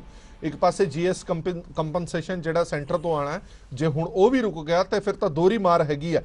ਡੀਐਸ ਚਾਵਲਾ ਸਾਹਿਬ ਕੋਲ ਚਲਦੇ ਹਾਂ, ਹੱਥ ਖੜਾ ਕਰ ਰਹੇ ਸੀਗੇ। ਚਾਵਲਾ ਸਾਹਿਬ, ਤੁਹਾਡੀ ਨੌਲੇਜ ਦੇ ਵਿੱਚ ਵੀ ਹੋਣਾ ਕਿ ਕੇਂਦਰੀ ਵਿੱਤ ਮੰਤਰੀ ਹੱਥ ਖੜੇ ਕਰ ਗਏ ਨੇ ਕੰਪਨਸੇਸ਼ਨ ਦੇ ਲਈ। ਉਹ ਕਹਿੰਦੇ ਨੇ ਅਗਲੀ ਮੀਟਿੰਗ ਦੇ ਵਿੱਚ ਦੇਖਾਂਗੇ, ਫਿਲਹਾਲ ਇਸ ਤੇ ਅਸੀਂ ਕੁਝ ਨਹੀਂ ਕਰ ਰਹੇ, ਫਿਲਹਾਲ ਕੋਈ ਰਾਹਤ ਨਹੀਂ, ਕੋਈ ਕੰਪਨਸੇਸ਼ਨ ਨਹੀਂ। ਮੈਂ ਹਰਪ੍ਰੀਤ ਜੀ ਐਡ ਕਰਨਾ ਚਾਹਾਂਗਾ, ਬਾਜਵਾ ਸਾਹਿਬ ਗੱਲ ਕਰ ਰਹੇ ਸੀਗੇ ਲੋਡ ਐਂਡ ਡਿਮਾਂਡ ਫੈਕਟਰ ਦੀ ਜੀ, ਕਿਉਂਕਿ ਬਿਜਲੀ ਬੋਰਡ 'ਚ ਬੈਠ ਕੇ ਵੀ ਹੈਗਾ ਕਿ ਜਦੋਂ ਅਸੀਂ domestic the demand and load factor ਕਿਸੇ ਵਾਸਤੇ ਕਵਰੇਜ ਕਰਨ ਵਾਸਤੇ ਗੱਲ ਕਰਦੇ ਸੀਗੇ ਜੀ, that is a fixed formula, load multiplied by 720 multiplied by 15% for the domestic sector। ਇਹਦਾ ਮਤਲਬ ਜਿਹੜੇ ਬੰਦੇ ਨੇ 5 ਕਿਲੋਵਾਟ ਦਾ ਲੋਡ ਲੈ ਲਿਆ, ਬਿਜਲੀ ਬੋਰਡ ਜਦੋਂ ਉਹਨੂੰ ਕੋਈ ਜੁਰਮਾਨਾ ਪਾਉਂਦਾ ਜਾਂ ਰਿਕਵਰੀ ਕਰਦਾ ਹੈ, ਉਹ ਕੈਲਕੂਲੇਟ ਕਰਦਾ ਕਿ ਤੁਹਾਡਾ 15% 720 ਘੰਟੇ ਦੇ ਹਿਸਾਬ ਨਾਲ ਅਸੀਂ ਕਵਰੇਜ ਲੈਣੀ ਹੈ। ਇਹਦਾ ਮਤਲਬ ਜੇ 750 ਵਾਟ ਵੀ ਉਹ ਚਲਾਉਂਦਾ ਰੈਗੂਲਰ ਤੇ 300 ਵਾਟ 300 ਯੂਨਿਟ ਤੋਂ ਤਾਂ ਬਹੁਤ ਉੱਪਰ ਚਲੇ ਜਾਣਾ, ਪਹਿਲੀ ਗੱਲ। ਦੂਸਰੀ ਗੱਲ, ਮੇਰੀ ਇੱਕ ਸਰਕਾਰ ਨੂੰ ਰਿਕੁਐਸਟ ਹੈ ਕਿ ਤੁਸੀਂ ਬਹੁਤ ਜ਼ੋਰ ਨਾਲ ਇਹ ਐਲਾਨ ਕੀਤਾ ਸੀਗਾ ਕਿ 300 ਯੂਨਿਟ ਹਰ ਘਰੇਲੂ ਖਪਤਕਾਰ ਨੂੰ ਫ੍ਰੀ ਦਿੱਤੇ ਜਾਣਗੇ। ਹਰ ਦੇ ਵਿੱਚ ਇਫ ਬਟ ਨਹੀਂ ਹੁੰਦਾ। ਅੱਜ ਕਿਉਂ ਨਹੀਂ ਬਿਜਲੀ ਬੋਰਡ ਦੇ ਜਿਹੜੇ ਮੌਜੂਦਾ ਅਫਸਰ ਹੈਗੇ ਨੇ ਜਾਂ ਜਿਹੜੀ ਗਿਲਟ ਹੈਗੀ ਇਹਨਾਂ ਦੀ, ਆਓ ਅਸੀਂ ਐਸੋਸੀਏਸ਼ਨਾਂ ਇਕੱਠੀਆਂ ਬੈਠਦੇ ਹਾਂ, ਸਰਕਾਰ ਦੀਆਂ ਵੀਡੀਓ ਰਿਕਾਰਡਿੰਗ ਤੁਹਾਡੇ ਹਰ ਚੈਨਲ ਤੇ ਹੈਗੀਆਂ ਨੇ ਜੀ, ਕਿਉਂ ਨਹੀਂ ਇਸ ਵੇਲੇ ਭਗਵੰਤ ਮਾਨ ਜੀ ਜਾਂ ਉਹਨਾਂ ਦਾ ਜਿਹੜਾ ਬਿਜਲੀ ਮਹਿਕਮਾ ਉਹਨਾਂ ਕੋਲ ਹੈਗਾ, ਨਾਲ ਮਿਨਿਸਟਰ ਬੈਠਣ, ਇਹਨਾਂ ਦੀ ਗਿਲਟ ਬੈਠੇ, ਕੰਜ਼ਿਊਮਰ ਵੱਲੋਂ ਅਸੀਂ ਬੈਠਦੇ ਹਾਂ ਕਿ ਤੁਸੀਂ 300 ਯੂਨਿਟ ਇਹ ਵੀਡੀਓ ਰਿਕਾਰਡਿੰਗ 'ਚ ਕਿਹਾ ਲਿਆਓ, ਪਹਿਲੇ ਐਡਵਾਂਸ ਇਹਨਾਂ ਨੂੰ ਪੇਮੈਂਟ ਕਰੋ, ਕਿਉਂਕਿ ਤੁਸੀਂ ਐਡਵਾਂਸ ਕੰਜ਼ੰਪਸ਼ਨ ਸਾਡੇ ਕੋਲੋਂ ਮੰਗ ਰਹੇ ਹੋ 45 ਦਿਨ ਦੀ। ਬਿਲਕੁਲ ਠੀਕ। ਜੋ ਬਿਜਲੀ ਬੋਰਡ ਨੂੰ ਪੈਸੇ ਦੇਣੇ ਆ ਉਹ ਤੁਸੀਂ ਹੱਲੀ ਇਫਬਟ ਕਰ ਰਹੇ ਹੋ। ਮੈਂ ਫਿਰ ਬੇਨਤੀ ਕਰਦਾ ਕਿ ਇਹ ਜਿਹੜਾ ਕਿਹਾ ਗਿਆ ਅਫਸਰਾਂ ਵੱਲੋਂ ਕਿ 28 ਡਿਗਰੀ ਦੇ ਉੱਪਰ ਏਸੀ ਚੱਲਦਾ ਹੈ, ਜਾਣਿਓ ਇਹ 50 ਡਿਗਰੀ ਟੈਂਪਰੇਚਰ ਦੇ ਉੱਪਰ ਜਾਂ 48 ਡਿਗਰੀ ਜੋ ਅੱਜ ਕੱਲ ਹਿਊਮਿਡਿਟੀ ਚੱਲ ਰਹੀ ਹੈ, ਐਵਰੇਜ ਟੈਂਪਰੇਚਰ ਸਰ ਅਫਸਰ ਤੇ ਦੇਖ ਲੈਂਦੇ ਨੇ, ਤੁਸੀਂ ਟੈਕਨੋਕ੍ਰੈਟ ਹੈਗੇ ਹੋ। ਇੱਕ ਆਮ ਆਦਮੀ ਕਰਦਾ ਗਰਮੀ ਚੋਂ ਆ ਕੇ ਸਿੱਧਾ ਉਹਨੂੰ ਲੋਐਸਟ ਬਿਜਲੀ ਲੈ ਜਾਂਦਾ ਹੈ। ਜਾਂ ਤੇ ਪਹਿਲੇ ਪੜ੍ਹਨੇ ਪਾਈਏ ਕੰਜ਼ਿਊਮਰ ਨੂੰ ਵੀ ਭਾਈ ਤੁਹਾਨੂੰ ਬਿਜਲੀ ਤਾਂ ਫ੍ਰੀ ਮਿਲੂਗੀ ਤੁਸੀਂ 28 ਤੇ ਚਲਾਓਗੇ ਜਾਂ 30 ਤੇ ਚਲਾਓਗੇ। ਸਾਡਾ ਬੋਡੀ ਟੈਂਪਰੇਚਰ ਜਿਹੜਾ ਹੈਗਾ 27 ਡਿਗਰੀ ਹੋਣਾ ਚਾਹੀਦਾ। ਜਦੋਂ 27 ਡਿਗਰੀ ਤੋਂ ਟੈਂਪਰੇਚਰ ਵੱਧਦਾ ਸਾਨੂੰ ਬੁਖਾਰ ਸ਼ੋ ਕਰਦਾ ਵਾ ਜੀ। ਇਹਦਾ ਮਤਲਬ ਪਹਿਲੇ ਪੜਾਉਣ ਦੀ ਲੋੜ ਹੈ। ਦੂਜੀ ਗੱਲ, ਸਰਕਾਰ ਤੋਂ ਇਹ ਰਿਟਨ ਕਮਿਟਮੈਂਟ ਅੱਜ ਲੈਣੀ ਚਾਹੀਦੀ ਹੈ। ਤੁਹਾਡੀਆਂ ਵੀਡੀਓ ਰਿਕਾਰਡਿੰਗ ਦੇਖੋ, ਤੁਸੀਂ ਜਦੋਂ ਵੀ ਡਿਬੇਟ ਤੇ ਹਰਪ੍ਰੀਤ ਜੀ ਬੈਠਦੇ ਹੋ, ਮੈਂ ਦੇਖਿਆ ਤੁਸੀਂ ਪਿਛਲੀ ਸਰਕਾਰ ਦੀਆਂ ਵੌਇਸ ਰਿਕਾਰਡਿੰਗ ਜਾਂ ਵੀਡੀਓ ਰਿਕਾਰਡਿੰਗ ਨਾਲ ਚਲਾਉਂਦੇ ਹੋ ਜੀ। ਬਿਲਕੁਲ, ਕਿਰਪਾ ਕਰਕੇ ਪੋਸੀਬਲ ਹੋਵੇ ਤੇ ਵੀਡੀਓ ਰਿਕਾਰਡਿੰਗ ਚਲਾਓ। ਜਦੋਂ ਕੇਜਰੀਵਾਲ ਜੀ ਕਰ ਰਹੇ ਆ ਹਰ ਖਪਤਕਾਰ ਨੂੰ, ਘਰੇਲੂ ਖਪਤਕਾਰ ਨੂੰ 300 ਯੂਨਿਟ ਬਿਜਲੀ ਫ੍ਰੀ ਦੇਵਾਂਗੇ, ਕਿੱਥੇ ਇਫ ਬਟ ਹੈਗੀ ਹੈ? ਸੋ ਇੱਕ ਅਨਾਉਂਸਮੈਂਟ ਬਹੁਤ ਵਧੀਆ ਹੈ, ਠੀਕ ਹੈ। ਇਹਨੂੰ ਪੂਰੀ ਕਿੱਦਾਂ ਕਰਨੀ ਹੈ? ਪੂਰੀ ਅਸੀਂ ਹਰਪ੍ਰੀਤ ਜੀ ਤੁਹਾਡੇ ਬਿੱਲ ਵੀ ਵੱਧ ਕੇ ਆਉਣੇ ਆ। ਜਦੋਂ ਬਿਜਲੀ ਬੋਰਡ ਨੇ ਕਹਿਣਾ ਘਾਟਾ ਕਰ ਰਿਹਾ ਹੈ, ਹਰ ਸਾਲ ARR ਦਿੰਦੇ ਆ, ਰੈਗੂਲੇਟਰੀ ਕਮਿਸ਼ਨ ARR ਨੂੰ ਅਸੈਸ ਕਰਕੇ ਕੰਜ਼ਿਊਮਰ ਚੋਂ ਵਿਊਜ਼ ਲੈ ਕੇ ਆਪਣੀ ਵਰਡਿਕਟ ਦਿੰਦਾ ਕਿ ਬਿਜਲੀ ਬੋਰਡ ਨੂੰ ਕਿੰਨੇ ਰੇਟ ਵਧਾਉਣ ਦੀ ਲੋੜ ਹੈ। ਅਲਟੀਮੇਟਲੀ ਇਹਦਾ ਬੋਝ ਕਿਹਦੇ ਤੇ ਪੈ ਰਿਹਾ? ਜਿਹੜਾ ਖਪਤਕਾਰ ਬਿਜਲੀ ਦਾ ਬਿੱਲ ਦੇ ਰਿਹਾ। ਔਰ ਰੈਗੂਲੇਟਰੀ ਕਮਿਸ਼ਨ ਵਾਲੇ ਦੀ ਗੱਲ ਮੈਂ ਸਹਿਮਤ ਹਾਂ, ਜਿਹਦਾ 100-150 ਯੂਨਿਟ ਆਂਦਾ ਹੈ, 100-150 ਯੂਨਿਟ ਜਿਹੜਾ ਆਂਦਾ ਹੈ, ਉਹ ਬੰਦਾ ਕਹੇਗਾ ਯਾਰ ਚੱਲ ਫ੍ਰੀ ਦੀ ਆਈਟਮ ਹੈ, 2 ਘੰਟੇ ਦੇ ਕਮਰੇ ਦਾ ਪੱਖਾ ਵੱਧ ਚਲਾ ਕੇ ਰੱਖਦੇ, ਗਰਮੀ ਘਟ ਜੂਗੀ। ਉਹਦਾ ਬੋਰਡ ਦੇ ਉੱਪਰ ਨੁਕਸਾਨ ਹੋਣ ਜਾ ਰਿਹਾ। ਨੁਕਸਾਨ ਹੋਣ ਦੇ ਨਾਲ ਠੀਕ ਕੰਜ਼ਿਊਮਰ ਤੇ ਲੋਡ ਪਏਗਾ। ਸਰਕਾਰ ਨੂੰ ਮੈਂ ਫਿਰ ਰਿਕੁਐਸਟ ਕਰਦਾ ਕਿ ਪੂਰੀ ਇਹਦੀ ਕਲੈਰੀਫਿਕੇਸ਼ਨ ਦੇਵੇ, ਜਲਦੀ ਨਾ ਕਰੇ। ਕਲੈਰੀਫਿਕੇਸ਼ਨ ਦੇ ਕੇ ਬਿਜਲੀ ਬੋਰਡ ਨੂੰ ਜਿੰਨਾ, ਜਿਵੇਂ 4000 ਕਰੋੜ ਦੇ ਇਹਨਾਂ ਨੇ ਫਿਗਰ ਆਊਟ ਕੀਤਾ ਜੀ, 4000 ਕਰੋੜ ਉਹਨਾਂ ਦੇ ਖਾਤੇ ਜਮ੍ਹਾਂ ਕਰਾ ਦੇਵੇ। ਬਿਲਕੁਲ, ਐਡਵਾਂਸ ਜਮ੍ਹਾਂ ਕਰਾ ਦੇ, ਕਿਉਂਕਿ PSPCL ਇਸੇ ਕਰਕੇ ਲਗਾਤਾਰ ਥੱਲੇ ਨੂੰ ਜਾ ਰਿਹਾ, ਕਿਉਂਕਿ ਦੇਣਦਾਰੀਆਂ ਬਹੁਤ ਵੱਡੀਆਂ ਹੋ ਗਈਆਂ ਨੇ। ਬਿਜਲੀ ਦੇ ਬਿੱਲ ਜਿਹੜੇ ਸਰਕਾਰੀ ਦਫ਼ਤਰਾਂ ਦੇ ਪਏ ਨੇ, ਉਹ ਮੋਟੇ-ਮੋਟੇ ਬਿੱਲ ਪਏ ਨੇ, ਉਹ ਨਹੀਂ ਭਰੇ ਜਾ ਰਹੇ। ਮੈਂ 1 ਮਿੰਟ ਆਇਆ ਸਾਰੇ ਮਹਿਮਾਨਾਂ ਕੋਲ, ਮੈਂ ਏਸੀ ਵੈਦ ਸਾਹਿਬ ਤੋਂ ਇੱਕ ਰਿਐਕਸ਼ਨ ਲਾ। ਪੁੱਲਰ ਸਾਹਿਬ ਤੁਹਾਡੇ ਕੋਲ ਵੀ ਆਣਾ, ਮੈਂ ਵੈਦ ਸਾਹਿਬ ਤੋਂ ਇੱਕ ਰਿਐਕਸ਼ਨ ਲਾ। ਵੈਦ ਸਾਹਿਬ, ਜਿਹੜੀਆਂ ਸਾਡੀਆਂ ਸੰਸਥਾਵਾਂ ਜਿਹਦਾ ਬਿੱਲ 300 ਯੂਨਿਟ ਨਹੀਂ ਸੀ ਆਉਂਦਾ, ਇੱਕ ਮਿੰਟ ਸਰ ਮੈਂ ਇੱਕ ਰਿਕੁਐਸਟ ਹੈ, ਕੰਪਲੀਟ ਕਰਦੇ ਆ 1 ਸਕਿੰਟ ਦੇ ਵਿੱਚ, ਕਿ ਜਿਹਦਾ 300 ਯੂਨਿਟ ਬਿਜਲੀ ਦਾ ਬਿੱਲ ਨਹੀਂ ਸੀ ਆਉਂਦਾ, 300 ਯੂਨਿਟ ਤੇ ਘੱਟ ਸੀਗਾ, ਜੇ ਉਹਦੇ ਯੂਨਿਟ ਵੱਧਦੇ ਨੇ ਉਹਨੂੰ ਸਕੀਮ ਤੋਂ ਬਾਹਰ ਕੱਢਿਆ ਜਾਵੇ। ਠੀਕ ਹੈ, ਠੀਕ ਹੈ। ਦੂਸਰਾ ਜਿਹਦਾ 300 ਯੂਨਿਟ ਤੋਂ ਵੱਧ ਸੀਗਾ ਉਹ ਜੇ ਘਟਾਉਂਦਾ ਵਾ ਉਹਨੂੰ ਬੈਨੀਫਿਟ ਦਿੱਤਾ ਜਾਵੇ, ਇਹ ਨਾ ਹੋਵੇ ਕਿ ਇਹਦਾ ਮਿਸਯੂਜ਼ ਵਧੇ, ਜੋ ਮੈਨੂੰ ਖਦਸ਼ਾ ਵਾ। ਜੀ ਜੀ, ਇਹਦਾ ਵਰਗੀਕਰਨ ਕਰਨਾ ਬੜਾ ਮੁਸ਼ਕਲ ਹੋ ਜਾਊਗਾ। ਉਹ ਭੁੱਲਰ ਸਾਹਿਬ ਜਾਂ ਬਾਜਵਾ ਸਾਹਿਬ ਤੋਂ ਆਪਾਂ ਪੁੱਛ ਲਾਂਗੇ। ਏਸੀ ਵੈਦ ਸਾਹਿਬ ਤੋਂ ਜ਼ਰੂਰ ਮੈਂ ਇੱਕ ਰਿਐਕਸ਼ਨ ਲਾਂਗਾ। ਵੈਦ ਸਾਹਿਬ, ਜਿਹੜੀਆਂ ਸਾਡੀਆਂ ਸੰਸਥਾਵਾਂ ਨੇ, ਭਾਵੇਂ ਉਹ PSPCL ਹੋਵੇ ਜਾਂ ਹੋਰ ਸਰਕਾਰੀ ਸੰਸਥਾਵਾਂ ਹੋਣ, ਉਹਨਾਂ ਨੂੰ ਕਰੜਾ ਰੱਖਣਾ ਬੜਾ ਜ਼ਰੂਰੀ ਆ, ਉਹਨਾਂ ਨੂੰ ਸਟੈਂਡ ਰੱਖਣਾ ਬੜਾ ਜ਼ਰੂਰੀ ਹੈ। ਇਹ ਸਿੱਧਾ ਸਿੱਧਾ ਬੋਝ ਹੁਣ PSPCL ਤੇ ਪਹਿਲਾਂ ਪੈਣ ਜਾ ਰਿਹਾ, ਉਸ ਤੋਂ ਬਾਅਦ ਖਜ਼ਾਨੇ ਤੇ ਜਾਂ ਸਰਕਾਰ ਤੇ ਪਏਗਾ। ਜਦੋਂ PSPCL ਤੇ ਅਜਿਹਾ ਬੋਝ ਪੈ ਗਿਆ ਤਾਂ ਉਹਦੇ ਹੋਰ ਜਿਹੜੇ ਕੰਮ ਨੇ ਉਹ ਸਾਰੇ ਲਟਕ ਜਾਂਦੇ ਨੇ, ਭਾਵੇਂ ਉਹ ਰਿਪੇਅਰ ਦਾ ਹੋਵੇ, ਭਾਵੇਂ ਉਹ ਸੈਲਰੀਜ਼ ਦਾ ਕੰਮ ਹੋਵੇ, ਉਹ ਸਾਰੇ ਇਫੈਕਟ ਹੁੰਦੇ ਨੇ।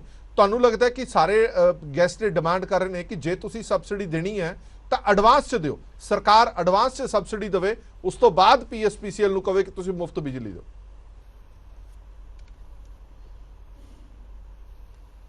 ਗੱਲ ਇਹ ਹੈ ਕਿ ਅਨਾਉਂਸਮੈਂਟ ਅਸੀਂ ਕਰ ਦਿੰਦੇ ਆ ਬਿਨਾਂ ਸੋਚੇ ਸਮਝੇ, ਫਿਰ ਜਦੋਂ ਅਨਾਉਂਸਮੈਂਟ ਹੋ ਜਾਂਦੀ ਹੈ ਫਿਰ ਉਹਨੂੰ ਲਾਗੂ ਵੀ ਕਰ ਦਿੰਦੇ ਆ ਬਿਨਾਂ ਸੋਚੇ ਸਮਝੇ।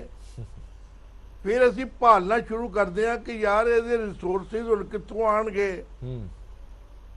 ਫਿਰ ਅਸੀਂ ਉਹਨਾਂ ਨੂੰ ਰਿਕੁਐਸਟ ਕਰਨੀ ਸ਼ੁਰੂ ਕਰ ਦਿੰਦੇ ਆ ਜਿਹੜੇ ਮੇਨ ਸੋਰਸਿਸ ਨੇ ਕਿ ਤੁਸੀਂ ਸਾਨੂੰ ਲੋਨ ਦੇ ਦਿਓ, ਤੁਸੀਂ ਸਾਡੀ ਐਡਜਸਟ ਕਰ ਦਿਓ, ਅਸੀਂ ਤੁਹਾਡੇ ਪੈਸੇ ਲਾ ਦੇਾਂਗੇ ਜੀ, ਵਿਆਜ ਤੇ ਦੇ ਦਿਓ। ਫਿਰ ਅਸੀਂ ਇਹ ਚੀਜ਼ਾਂ ਨੂੰ ਭਾਲਣਾ ਸ਼ੁਰੂ ਕਰ ਦਿੰਦੇ ਆ ਜੀ। ਐਗਜ਼ੈਕਟਲੀ ਪੰਜਾਬ 'ਚ ਇਹੀ ਹੋ ਰਿਹਾ ਕਿ ਵੀ ਇਹਨਾਂ ਕੋਲ ਪੈਸੇ ਐਡਵਾਂਸ ਦੇਣ ਜੋਗੇ ਹੈ ਨਹੀਂ ਹੈ। ਹੁਣ ਉੱਥੋਂ ਉਹਨਾਂ ਕੋਲੋਂ ਸਰਵਿਸ ਤਾਂ ਯੂਟਿਲਾਈਜ਼ ਕਰਨਗੇ, ਔਰ ਜਿਹੜਾ ਉਹ ਵੀ ਠੀਕ ਚੱਲ ਰਿਹਾ ਉਹਨਾਂ ਦੀ ਹਾਲਤ ਮਾੜੀ ਹੋਣੀ ਸ਼ੁਰੂ ਹੋ ਜਾਏਗੀ। ਔਰ ਜੇ ਮੇਨ ਏਜੰਸੀ ਦੀ ਹਾਲਤ ਖਰਾਬ ਹੋਣੀ ਸ਼ੁਰੂ ਹੋ ਜੇ ਤੇ ਉਹਦੇ ਨਾਲ ਅਟੈਚ ਜਿੰਨੇ ਸੈਕਟਰ ਨੇ ਉਹ ਸਾਰੇ ਐਡਵਰਸਲੀ ਇਫੈਕਟ ਹੁੰਦੇ ਆ। ਸੋ ਇਹ ਕੋਈ ਸੋਚ ਸਮਝੀ ਬੜੀ ਸਕੀਮ ਨਾਲ ਨਹੀਂ ਚੱਲ ਰਹੇ। ਇਹ ਹੂੜਮਤ ਵਾਲੀ ਸਕੀਮ ਹੈ ਬਈ ਲੋਕਾਂ ਦੇ ਵਿੱਚ ਨਾ ਇਮੇਜ ਬਣਾਉਣ ਵਾਲੀ ਪਾਪੂਲਰ ਟੈਕਨੀਕ ਹੈ। ਜਦ ਤੱਕ ਇਹ ਆਪਣੇ ਖਰਚੇ ਨਹੀਂ ਘਟਾਣਗੇ, ਆਮਦਨ ਨਹੀਂ ਵਧਾਣਗੇ, ਸਬਸਿਡੀ ਦੇਣ ਦਾ ਕੀ ਐਡਵਾਂਟੇਜ ਹੈ ਜੀ। ਟੈਕਸਾਂ ਦੇ ਵਿੱਚ ਤੁਸੀਂ ਕੋਈ ਰਿਲੈਕਸ ਕਰਨ ਨੂੰ ਤਿਆਰ ਨਹੀਂ ਆ, ਕੀਮਤਾਂ ਘਟ ਨਹੀਂ ਰਹੀਆਂ। ਜਿਹੜੀ ਚੀਜ਼ 100 ਰੁਪਏ ਦੀ ਸੀ ਹੁਣ 200 ਰੁਪਏ ਦੀ ਵਿਕ ਰਹੀ ਆ ਜੀ। ਆ ਤੇਲ ਲੈ ਲਓ ਤੁਸੀਂ ਜੀ, ਇੰਨੀ ਸਾਡੇ ਕੋਲ ਮਸਟਰਡ ਆਇਲ ਦੀ ਇੰਨੀ ਰਾ ਮਟੀਰੀਅਲ ਹੈ ਪੰਜਾਬ ਦੇ ਵਿੱਚ, ਜਿਹੜਾ ਪਹਿਲਾਂ 100 ਰੁਪਏ ਕੀਤਾ 70 ਤੋਂ ਫਿਰ ਉਹਨੂੰ 200 ਕਰਤਾ। ਉਸ ਤੋਂ ਬਾਅਦ ਕੀ ਕਰਦੇ ਨੇ 10 ਰੁਪਏ ਘਟਾ ਦਿੰਦੇ ਆ ਤੇ ਕਹਿੰਦੇ ਲਓ ਜੀ ਸਰਕਾਰ ਨੇ 10 ਰੁਪਏ ਘਟਾ ਦਿੱਤਾ, ਸਰਕਾਰ ਨੇ ਆ ਕਰ ਦਿੱਤਾ। ਜਿੱਥੇ ਇੱਕ ਪਾਸੇ ਟੈਕਸ ਐਡ ਕਰਤਾ, ਦੂਜੇ ਪਾਸੇ ਥੋੜਾ ਜਿਹਾ 50 ਰੁਪਏ ਵਧਾ ਲਿਆ, ਜਿੱਦਾਂ ਪੈਟਰੋਲ ਡੀਜ਼ਲ ਦਾ ਚੱਲ ਰਿਹਾ ਸੀ। ਉਸ ਤੋਂ ਬਾਅਦ 10 ਰੁਪਏ ਘਟਾਤੇ ਤੇ ਇੰਨਾ ਰੌਲਾ ਪਾਤਾ ਜੀ, ਕਮਾਲ ਕਰਤੀ ਜੀ। ਔਰ ਉੱਥੇ ਬੈਠੇ ਹੈਗੇ ਨੇ ਪਬਲਿਕ ਦੇ ਵਿੱਚ ਵੀ ਬੜੇ ਮੂਰਖ ਬੈਠੇ ਲੋਕ, ਉਹ ਰੌਲਾ ਪਾਣਾ ਸ਼ੁਰੂ ਕਰ ਦਿੰਦੇ ਆ ਜੀ ਵਾਹ ਵੱਡੀ ਰਾਹਤ ਮਿਲ ਗਈ, ਸਰਕਾਰ ਠੀਕ ਹੈ, ਬਹੁਤ ਵਧੀਆ ਕੰਮ ਕਰ ਰਹੀ ਹੈ ਜੀ ਜੀ ਜੀ ਜੀ ਜੀ। ਆਪਣੇ ਕੋ ਇਹਨਾਂ ਨੂੰ ਉਹਨਾਂ ਸਮਝਾਉਣ ਦੀ ਲੋੜ ਹੈ। ਦੇਖੋ ਤੁਸੀਂ ਮੀਡੀਆ ਬਹੁਤ ਜੀ ਰੋਲ ਵਧੀਆ ਪਲੇ ਕਰ ਸਕਦਾ ਹੈ ਜੀ ਹਰਪ੍ਰੀਤ ਜੀ ਜੀ ਜੀ ਜੀ। ਇਹ ਡਿਸਕਸ਼ਨ ਤੁਸੀਂ ਨਾ ਪਲੀਜ਼ ਕੰਟੀਨਿਊ ਹੈਮਰਿੰਗ ਜੀ ਬਾਈ ਟੇਕਿੰਗ ਸੱਚ ਪ੍ਰੋਬਲਮਸ ਜੀ। ਅਸੀਂ ਕਹਿੰਦੇ ਆ ਬੈਨੀਫਿਟ ਜਾਏ, ਗਰੀਬ ਆਦਮੀ ਹੈ, ਗਰੀਬ ਆਦਮੀ ਉਹਨੂੰ ਤੁਸੀਂ ਐਡਵਾਂਟੇਜ ਦੇਣਾ ਜ਼ਰੂਰ ਦਿਓ ਜੀ ਜੀ 100% ਦਿਓ। ਆਹੋ ਲੋੜਵੰਦ ਨੂੰ ਦਿਓ, ਪੈਸੇ ਦਿਓ, ਬਿਲਕੁਲ ਉਹਨੂੰ ਬਿਜਲੀ ਫ੍ਰੀ ਦਿਓ, ਉਹਨੂੰ ਪਾਣੀ ਫ੍ਰੀ ਦਿਓ ਜਿਹੜਾ ਜੈਨੂਇਨ ਕੇਸ ਹੋਵੇ ਉਹਨੂੰ ਦਿਓ, ਲੋੜਵੰਦ ਹੋਵੇ ਉਹਨੂੰ ਦਿਓ। ਕੀ ਹੋ ਰਹੀ ਹੈ, ਲੋੜ ਨਹੀਂ ਉਹਨੂੰ ਕਿਉਂ ਦੇਣਾ, ਉਹਨੂੰ ਕਿਉਂ ਦੇਣਾ। ਹਰਪੀ ਜੀ ਅਨਾਜ ਮਿਲ ਰਿਹਾ 1000 ਰੁਪਏ ਹਰ ਇੱਕ ਦੇ ਖਾਤੇ 'ਚ ਪਾ ਦਾਂਗੇ, ਕਿਉਂ ਪਾਣਾ 1000 ਰੁਪਏ ਹਰ ਇੱਕ ਦੇ ਖਾਤੇ 'ਚ? ਅਨਾਜ ਮਿਲ ਰਿਹਾ, ਜਿੰਨੀ ਲੋੜ ਆ ਉਨੀ ਦਿਓ। ਹਰਪੀ ਜੀ ਅਨਾਜ ਦੇ ਰਹੇ ਨੇ, ਔਰ ਮੈਂ ਇੱਥੇ ਆਪਣੀ ਅੱਖੀ ਦੇਖਿਆ ਲੋਕਾਂ ਨੂੰ ਗੱਲਾਂ ਕਰਦੇ ਹਾਂ, ਸੁਣਦੇ ਹਾਂ ਕਿ ਬਈ ਯਾਰ ਮੇਰੇ ਕੋਲ ਨਾ ਚਨੇ ਦੀ ਦਾਲ ਪਈ ਦੀ 5 ਕਿਲੋ, ਯਾਰ ਖਰੀਦ ਲੈ, ਤੂੰ ਲੈ ਲੈ। ਦੁਕਾਨਦਾਰਾਂ ਵਿੱਚ ਜਾ ਕੇ ਬੋਲਦੇ ਦੁਕਾਨਦਾਰਾਂ ਨੂੰ ਕਿ ਸਾਡੇ ਕੋਲ ਅਨਾਜ ਵੱਧ ਗਿਆ, ਸਾਨੂੰ ਜ਼ਿਆਦਾ ਮਿਲਿਆ ਸੀ। ਠੀਕ ਹੈ। ਇਸੇ ਲਈ ਵਾਰ-ਵਾਰ ਸਾਰਿਆਂ ਵੱਲੋਂ ਕਿਹਾ ਜਾ ਰਿਹਾ, ਭਾਵੇਂ ਬਾਜਵਾ ਸਾਹਿਬ ਹੋਣ ਕਿ ਇਹ ਦੇਖਣਾ ਪਏਗਾ, ਤੁਹਾਨੂੰ ਵਰਗੀਕਰਨ ਕਰਨਾ ਪਏਗਾ ਕਿ ਇਹ ਚੀਜ਼ਾਂ ਸਹੂਲਤਾਵਾਂ ਕਿਹਨੂੰ ਚਾਹੀਦੀਆਂ ਨੇ। ਵੈਲਫੇਅਰ ਸਕੀਮਸ ਦਾ ਮਤਲਬ ਇਹ ਨਹੀਂ ਹੁੰਦਾ ਕਿ ਸਾਰਿਆਂ ਨੂੰ ਹੀ ਤੁਸੀਂ ਵੰਡੀ ਜੋ ਰਿਉਣੀਆਂ ਵਾਂਗ। ਵੈਲਫੇਅਰ ਸਕੀਮਸ ਦਾ ਮਤਲਬ ਇਹ ਹੁੰਦਾ ਕਿ ਜਿਹਨੂੰ ਲੋੜ ਹੈ ਵੈਲਫੇਅਰ ਸਕੀਮ ਦੀ ਸਿਰਫ ਉਹਨੂੰ ਮਿਲੇ। ਹਾਂਜੀ ਭੁੱਲਰ ਸਾਹਿਬ ਬੋਲੋ ਜੀ। ਬੜੀ ਇੰਟਰਸਟਿੰਗ, ਮੈਂ ਤੁਹਾਨੂੰ ਇੱਕ ਇੰਟਰਸਟਿੰਗ ਗੱਲ ਬੜੀ ਦੱਸਦਾ ਹੈਗਾ ਕਿ ਅਸੀਂ ਇਸ ਫ੍ਰੀ ਬਿਜਲੀ ਦੇ ਮਸਲੇ ਤੇ ਬਿਲਕੁਲ ਦਿੱਲੀ ਦੀ ਨਕਲ ਬਿਨਾਂ ਅਕਲੀ ਮਾਰ ਰਹੇ ਹਾਂ। ਔਰ ਤੁਸੀਂ ਹੈਰਾਨ ਹੋਵੋਗੇ ਸੁਣ ਕੇ ਕਿ 5 ਮਈ 2022 ਦੇ ਤੁਸੀਂ ਅਖਬਾਰ ਚੱਕ ਲਓ, ਉਹਦੇ ਵਿੱਚ ਦਿੱਲੀ ਦੇ ਆਪਣੇ ਮਾਨਯੋਗ ਕੇਜਰੀਵਾਲ ਸੀਐਮ ਸਾਹਿਬ ਨੇ ਬਿਲਕੁਲ ਲੋਕਾਂ ਨੂੰ, ਦਿੱਲੀ ਦੇ ਨੂੰ ਅਪੀਲ ਕੀਤੀ ਆ ਕਿ ਸਿਹਤ ਅਤੇ ਸਿੱਖਿਆ ਤੇ ਖਰਚਾ ਕਰਨ ਲਈ ਜਿਹੜੀ ਤੁਹਾਨੂੰ ਅਸੀਂ 200 ਯੂਨਿਟ ਬਿਜਲੀ ਫ੍ਰੀ ਦੇ ਰਹੇ ਹਾਂ, ਤੁਸੀਂ ਆਪਸ਼ਨ ਦਿਓ ਕਿ ਅਸੀਂ ਉਹ ਨਹੀਂ ਲੈਣੀ। ਸਾਨੂੰ ਤਾਂ ਹੁਣ ਇੱਕ ਪੰਜਾਬ ਨੂੰ ਮਾਡਲ ਬਣਾਉਣ ਵਾਸਤੇ ਮੈਂ ਕਹਾਂਗਾ ਕਿ ਬਿਜਲੀ ਫ੍ਰੀ ਦੇ ਕੇ ਬਲੀ ਦਾ ਬੱਕਰਾ ਬਣਾ ਜਾ ਰਿਹਾ। ਉੱਥੇ ਇਹ ਜਿਹੜਾ ਸਿਸਟਮ ਆ 200 ਵਾਲਾ, ਉਹ ਆਪ ਕਹਿ ਰਹੇ ਨੇ ਕਿ ਆਪਸ਼ਨ ਦਿਓ ਜੀ ਤਾਂ ਕਿ ਸਿਹਤ ਔਰ ਸਿੱਖਿਆ ਤੇ ਖਰਚ ਕਰ ਸਕੀਏ। ਸੋ ਮੈਂ ਸਮਝਦਾਗਾ ਕਿ ਜਿਹੜਾ ਸਾਨੂੰ ਚਾਦਰ ਦੇਖ ਕੇ ਪੈਰ ਪਸਾਰਨੇ ਚਾਹੀਦੇ ਆ, ਜਿਹੜੇ ਡਿਜ਼ਰਵ ਕਰਦੇ ਨੇ ਲੋਕ। ਪੈਸੇ ਰੇਟ ਸਾਡੇ ਕੋਲੇ ਪਹਿਲਾਂ ਹੀ ਘੱਟ ਨੇ ਜੀ। ਜਿਹੜੇ ਚੰਨੀ ਸਰਕਾਰ ਨੇ ਜਦੋਂ 3 ਰੁਪਏ ਯੂਨਿਟ ਸਸਤੀ ਕਰਤੀ ਸੀ ਨਾ, ਤੁਸੀਂ ਹੈਰਾਨ ਹੋਵੋਗੇ ਕਿ ਸਾਡੇ ਕੋਲੇ ਜਿਹੜੇ ਰੇਟ ਨੇ ਬਿਲਕੁਲ ਜੈਨੂਅਨ ਨੇਗੇ। ਗੱਲ ਇੰਨੀ ਹੈਗੀ ਆ ਕਿ ਉਹ ਜਿਹੜੀ ਜਿੰਨਾ ਲੋਕਾਂ ਨੂੰ ਇਹ ਫਾਇਦਾ ਪਹੁੰਚਣਾ ਚਾਹੀਦਾ ਉੱਥੇ ਤੱਕ ਪਹੁੰਚਾਇਆ ਜਾਵੇ। ਸਵਾਲ ਇਹ ਵੀ ਖੜਾ ਹੁੰਦਾ ਹੈ ਕਿ ਜਿਹੜੇ ਰੇਟ ਨੇ ਇਹ ਜੇਕਰ PSPCL ਦਾ ਘਰ ਪੂਰਾ ਨਹੀਂ ਹੁੰਦਾ ਤਾਂ ਰੇਟ ਵੀ ਵੱਧ ਸਕਦੇ ਨੇ। ਬੜੇ ਖਦਸ਼ੇ ਵੀ ਪ੍ਰਗਟਾਏ ਜਾ ਰਹੇ ਨੇ। ਆਖਰੀ ਸਵਾਲ ਬਾਜਵਾ ਸਾਹਿਬ ਤੋਂ ਫਿਰ ਵਾਈਂਡ ਅਪ ਕਰਾਂਗੇ, ਵੈਸੇ ਐਕਸਟਰਾ ਟਾਈਮ ਹੋ ਗਿਆ। ਬਾਜਵਾ ਸਾਹਿਬ, ਵਾਰ-ਵਾਰ ਗੱਲ ਦਿੱਲੀ ਮਾਡਲ ਦੀ ਕੀਤੀ ਜਾਂਦੀ ਹੈ ਕਿ ਜਿਹੜੀ ਸਕੀਮ ਦਿੱਲੀ ਦੇ ਵਿੱਚ ਚੰਗੇ ਤਰੀਕੇ ਨਾਲ ਚੱਲ ਰਹੀ ਹੈ ਉਹ ਪੰਜਾਬ 'ਚ ਕਿਉਂ ਨਹੀਂ ਚੱਲ ਸਕਦੀ। ਦਾਵਾ ਵਾਰ-ਵਾਰ ਇਹ ਕੀਤਾ ਜਾਂਦਾ ਕਿ ਅਸੀਂ ਦੇ ਰਹੇ ਹਾਂ ਦਿੱਲੀ। ਐਕਚੁਅਲੀ ਜੋ ਭੁੱਲਰ ਸਾਹਿਬ ਨੇ ਕਿਹਾ ਉਹ ਤੁਸੀਂ ਨੋਟਿਸ ਨਹੀਂ ਕੀਤੀ ਗੱਲ, ਉਹ ਤਾਂ ਡਿਸਕੰਟੀਨਿਊ ਕਰ ਰਹੇ ਨੇ। ਉਹ ਲੋਕਾਂ ਨੂੰ ਕਹਿ ਰਹੇ ਨੇ ਨਾ, ਉਹ ਤਾਂ ਉਹਨਾਂ ਨੇ ਕਿਹਾ ਕਿ ਫਲਾਨੀ ਡੇਟ ਤੋਂ ਅਸੀਂ ਇਹਨੂੰ ਨਹੀਂ ਕੰਟੀਨਿਊ ਕਰਾਂਗੇ, ਅਸੀਂ ਆਪਸ਼ਨਸ ਲਾਂਗੇ। ਇਹਦਾ ਮਤਲਬ ਕਿ ਉਹ ਬੈਕਆਊਟ ਕਰ ਰਹੇ ਨੇ ਉੱਥੇ। ਸੋ ਉਹਦੇ ਨਾਲ ਮੈਂ ਇੱਕ ਗੱਲ ਇਹ ਦੱਸਾਂ ਕਿ ਦਿੱਲੀ ਦੇ ਵਿੱਚ ਜਿੱਥੇ ਕਿ ਸਿਰਫ ਕਮਰਸ਼ੀਅਲ 7% ਨਾ 22% ਬਿਜਲੀ ਹੈ, ਉੱਥੇ ਕਮਰਸ਼ੀਅਲ ਦਾ ਰੇਟ ਪੰਜਾਬ ਦਾ ਜਿਹੜਾ 9 ਰੁਪਏ 56 ਪੈਸੇ ਹੈ ਟੋਟਲ, ਉੱਥੇ 13 ਰੁਪਏ 77 ਪੈਸੇ ਹੈ। 4 ਰੁਪਏ ਯੂਨਿਟ ਉਹਦਾ ਕਮਰਸ਼ੀਅਲ ਦਾ ਜ਼ਿਆਦਾ ਹੈ ਤੇ ਪੰਜਾਬ ਇੰਡਸਟਰੀ ਦਾ 4 ਤੋਂ 5 ਰੁਪਏ ਜ਼ਿਆਦਾ ਹੈ ਉੱਥੇ। ਸੋ ਇਸ ਐਗਰੀਕਲਚਰ ਉੱਤੇ ਕੋਈ ਹੈ ਨਹੀਂ, ਐਗਰੀਕਲਚਰ ਲੈਸ ਦੈਨ 1% ਹੈ ਤੇ ਉਹਦਾ ਜਿਹੜਾ ਰੇਟ ਹੈ ਉਹ 4 ਰੁਪਏ 37 ਪੈਸੇ ਹੈ। ਸੋ ਇਸ ਕਰਕੇ ਕਿਹੜਾ ਮਾਡਲ ਆਪਾਂ ਲਾ ਰਹੇ ਹਾਂ, ਅਸੀਂ ਆਪਣੀਆਂ ਜੋ ਗਰਾਊਂਡ ਰਿਐਲਿਟੀ ਹੈ ਉਹਨੂੰ ਸਟੱਡੀ ਕਰਕੇ, ਤੇ ਜੇ ਤੁਸੀਂ ਸਭ ਤੋਂ ਵੱਡੀ ਲੋੜ ਹੈ ਕਿ ਆਪਾਂ ਡਿਪਾਰਟਮੈਂਟ ਨੂੰ ਰੀਰੇਲ ਕਰੀਏ, ਇਹਨੂੰ ਸਟਰੋਂਗ ਕਰੀਏ, ਇਹਨੂੰ ਜੋ ਇਹਦੀਆਂ ਨੀਡਸ ਨੇ ਉਹਨੂੰ ਪਹਿਲਾਂ ਦੇਖੀਏ। ਸੋ ਇਸ ਕਰਕੇ ਹੁਣ ਤਾਂ ਜੋ ਹੋਣਾ ਸੀ ਹੋ ਗਿਆ। ਸੋ ਅਜੇ ਤੱਕ ਭਾਵੇਂ ਨੋਟੀਫਿਕੇਸ਼ਨ ਨਹੀਂ ਹੋਈ, ਪਰ ਆਉਣ ਵਾਲੇ ਸਮੇਂ 'ਚ ਬਿਨਾਂ ਐਕਸਪਰਟਸ ਓਪੀਨੀਅਨ, ਬਿਨਾਂ ਪ੍ਰੋਫੈਸ਼ਨਲਸ ਦੀ ਰਾਏ ਤੋਂ ਕੋਈ ਕਦਮ ਨਾ ਚੁੱਕਿਆ ਜਾਏ ਜਿਹੜਾ ਕਿ ਬਾਅਦ 'ਚ ਡੈਟਰੀਮੈਂਟਲ ਹੋਏ ਸਟੇਟ ਦੀ ਇਕਨੋਮੀ ਲਈ ਤੇ PSPCL ਦੀ ਹੈਲਥ ਲਈ। ਬਿਲਕੁਲ, ਬਹੁਤ ਬਹੁਤ ਧੰਨਵਾਦ ਸਾਰੇ ਮਹਿਮਾਨਾਂ ਦਾ ਇਸ ਪੂਰੀ ਵਿਚਾਰ ਚਰਚਾ ਜੁੜੇ ਰਹਿਣ ਦੇ ਲਈ। ਸੋ ਮੁੱਕਦੀ ਗੱਲ ਇਹ ਹੈ ਕਿ ਭਾਵੇਂ ਲੋਕਾਂ ਦੇ ਲਈ ਇੱਕ ਰਾਹਤ ਵਾਲੀ ਖਬਰ ਜ਼ਰੂਰ ਹੈਗੀ ਹੈ ਕਿ 300 ਯੂਨਿਟ ਮੁਫਤ ਬਿਜਲੀ ਹੈ ਜਿਹੜੀ ਅੱਜ ਤੋਂ ਸ਼ੁਰੂ ਹੋ ਗਈ ਹੈ। ਹਾਲਾਂਕਿ ਉਹਦਾ ਨੋਟੀਫਿਕੇਸ਼ਨ ਨਹੀਂ ਹੋਇਆ, ਹਲੇ ਹੋਰ ਕਿੰਨੀਆਂ ਕੁ ਉਹਦੇ ਵਿੱਚ ਸ਼ਰਤਾਂ ਨੇ ਇਸ ਬਾਰੇ ਕਿਸੇ ਨੂੰ ਪਤਾ ਨਹੀਂ ਹੈ। ਇੱਕ ਸ਼ਰਤ ਜ਼ਰੂਰ ਹੈਗੀ ਕਿ 301 ਯੂਨਿਟ ਜੇਕਰ ਬਿਜਲੀ ਦਾ ਬਿੱਲ ਆ ਗਿਆ ਤਾਂ ਪੂਰਾ ਭਰਨਾ ਪਏਗਾ। ਮਾਹਰ ਮੰਨਦੇ ਨੇ ਕਿ ਇਹ ਪੰਜਾਬ ਦੇ ਲਈ, ਖਜ਼ਾਨੇ ਲਈ, ਪੰਜਾਬ ਦੀ ਮਾਲੀ ਹਾਲਤ ਲਈ ਹਾਨੀਕਾਰਕ ਹੈ ਕਿ ਬਿਨਾਂ ਕਿਸੇ ਨੂੰ ਸੋਚੇ ਸਮਝੇ ਹਰ ਇੱਕ ਨੂੰ 300 ਯੂਨਿਟ ਮੁਫਤ ਬਿਜਲੀ ਦੇਣਾ। ਪਰ ਹੋ ਸਕਦਾ ਕਿ ਸਰਕਾਰ ਨੇ ਕੋਈ ਹਿਸਾਬ ਕਿਤਾਬ ਲਾਇਆ ਹੋਵੇ, ਸਰਕਾਰ ਦੀ ਕੋਈ ਵਿਉਂਤਬੰਦੀ ਹੋਵੇ, ਉਹ 6 ਮਹੀਨੇ ਬਾਅਦ ਹੀ ਅਸਲ ਦੇ ਵਿੱਚ ਪਤਾ ਲੱਗੇਗਾ ਕਿ ਉਹ ਜੇਕਰ 300 ਯੂਨਿਟ ਦਾ ਬੈਨੀਫਿਟ ਮਿਲਦਾ ਤਾਂ ਉਹ ਬੈਨੀਫਿਟ ਪੂਰਾ ਕੌਣ ਕਰੇਗਾ ਜਾਂ ਕਿੱਥੋਂ ਕੀਤਾ ਜਾਏਗਾ ਸਰਕਾਰ ਵੱਲੋਂ। ਇੱਥੇ ਨਜ਼ਰ ਬਣੀ ਰਹੇਗੀ। ਦੇਸ਼ ਦੁਨੀਆ ਦੀ ਬਾਕੀ ਖਬਰਾਂ ਲਈ ਬਣੇ ਰਹੋ PTC ਨਿਊਜ਼ ਨਾਲ। ਧੰਨਵਾਦ।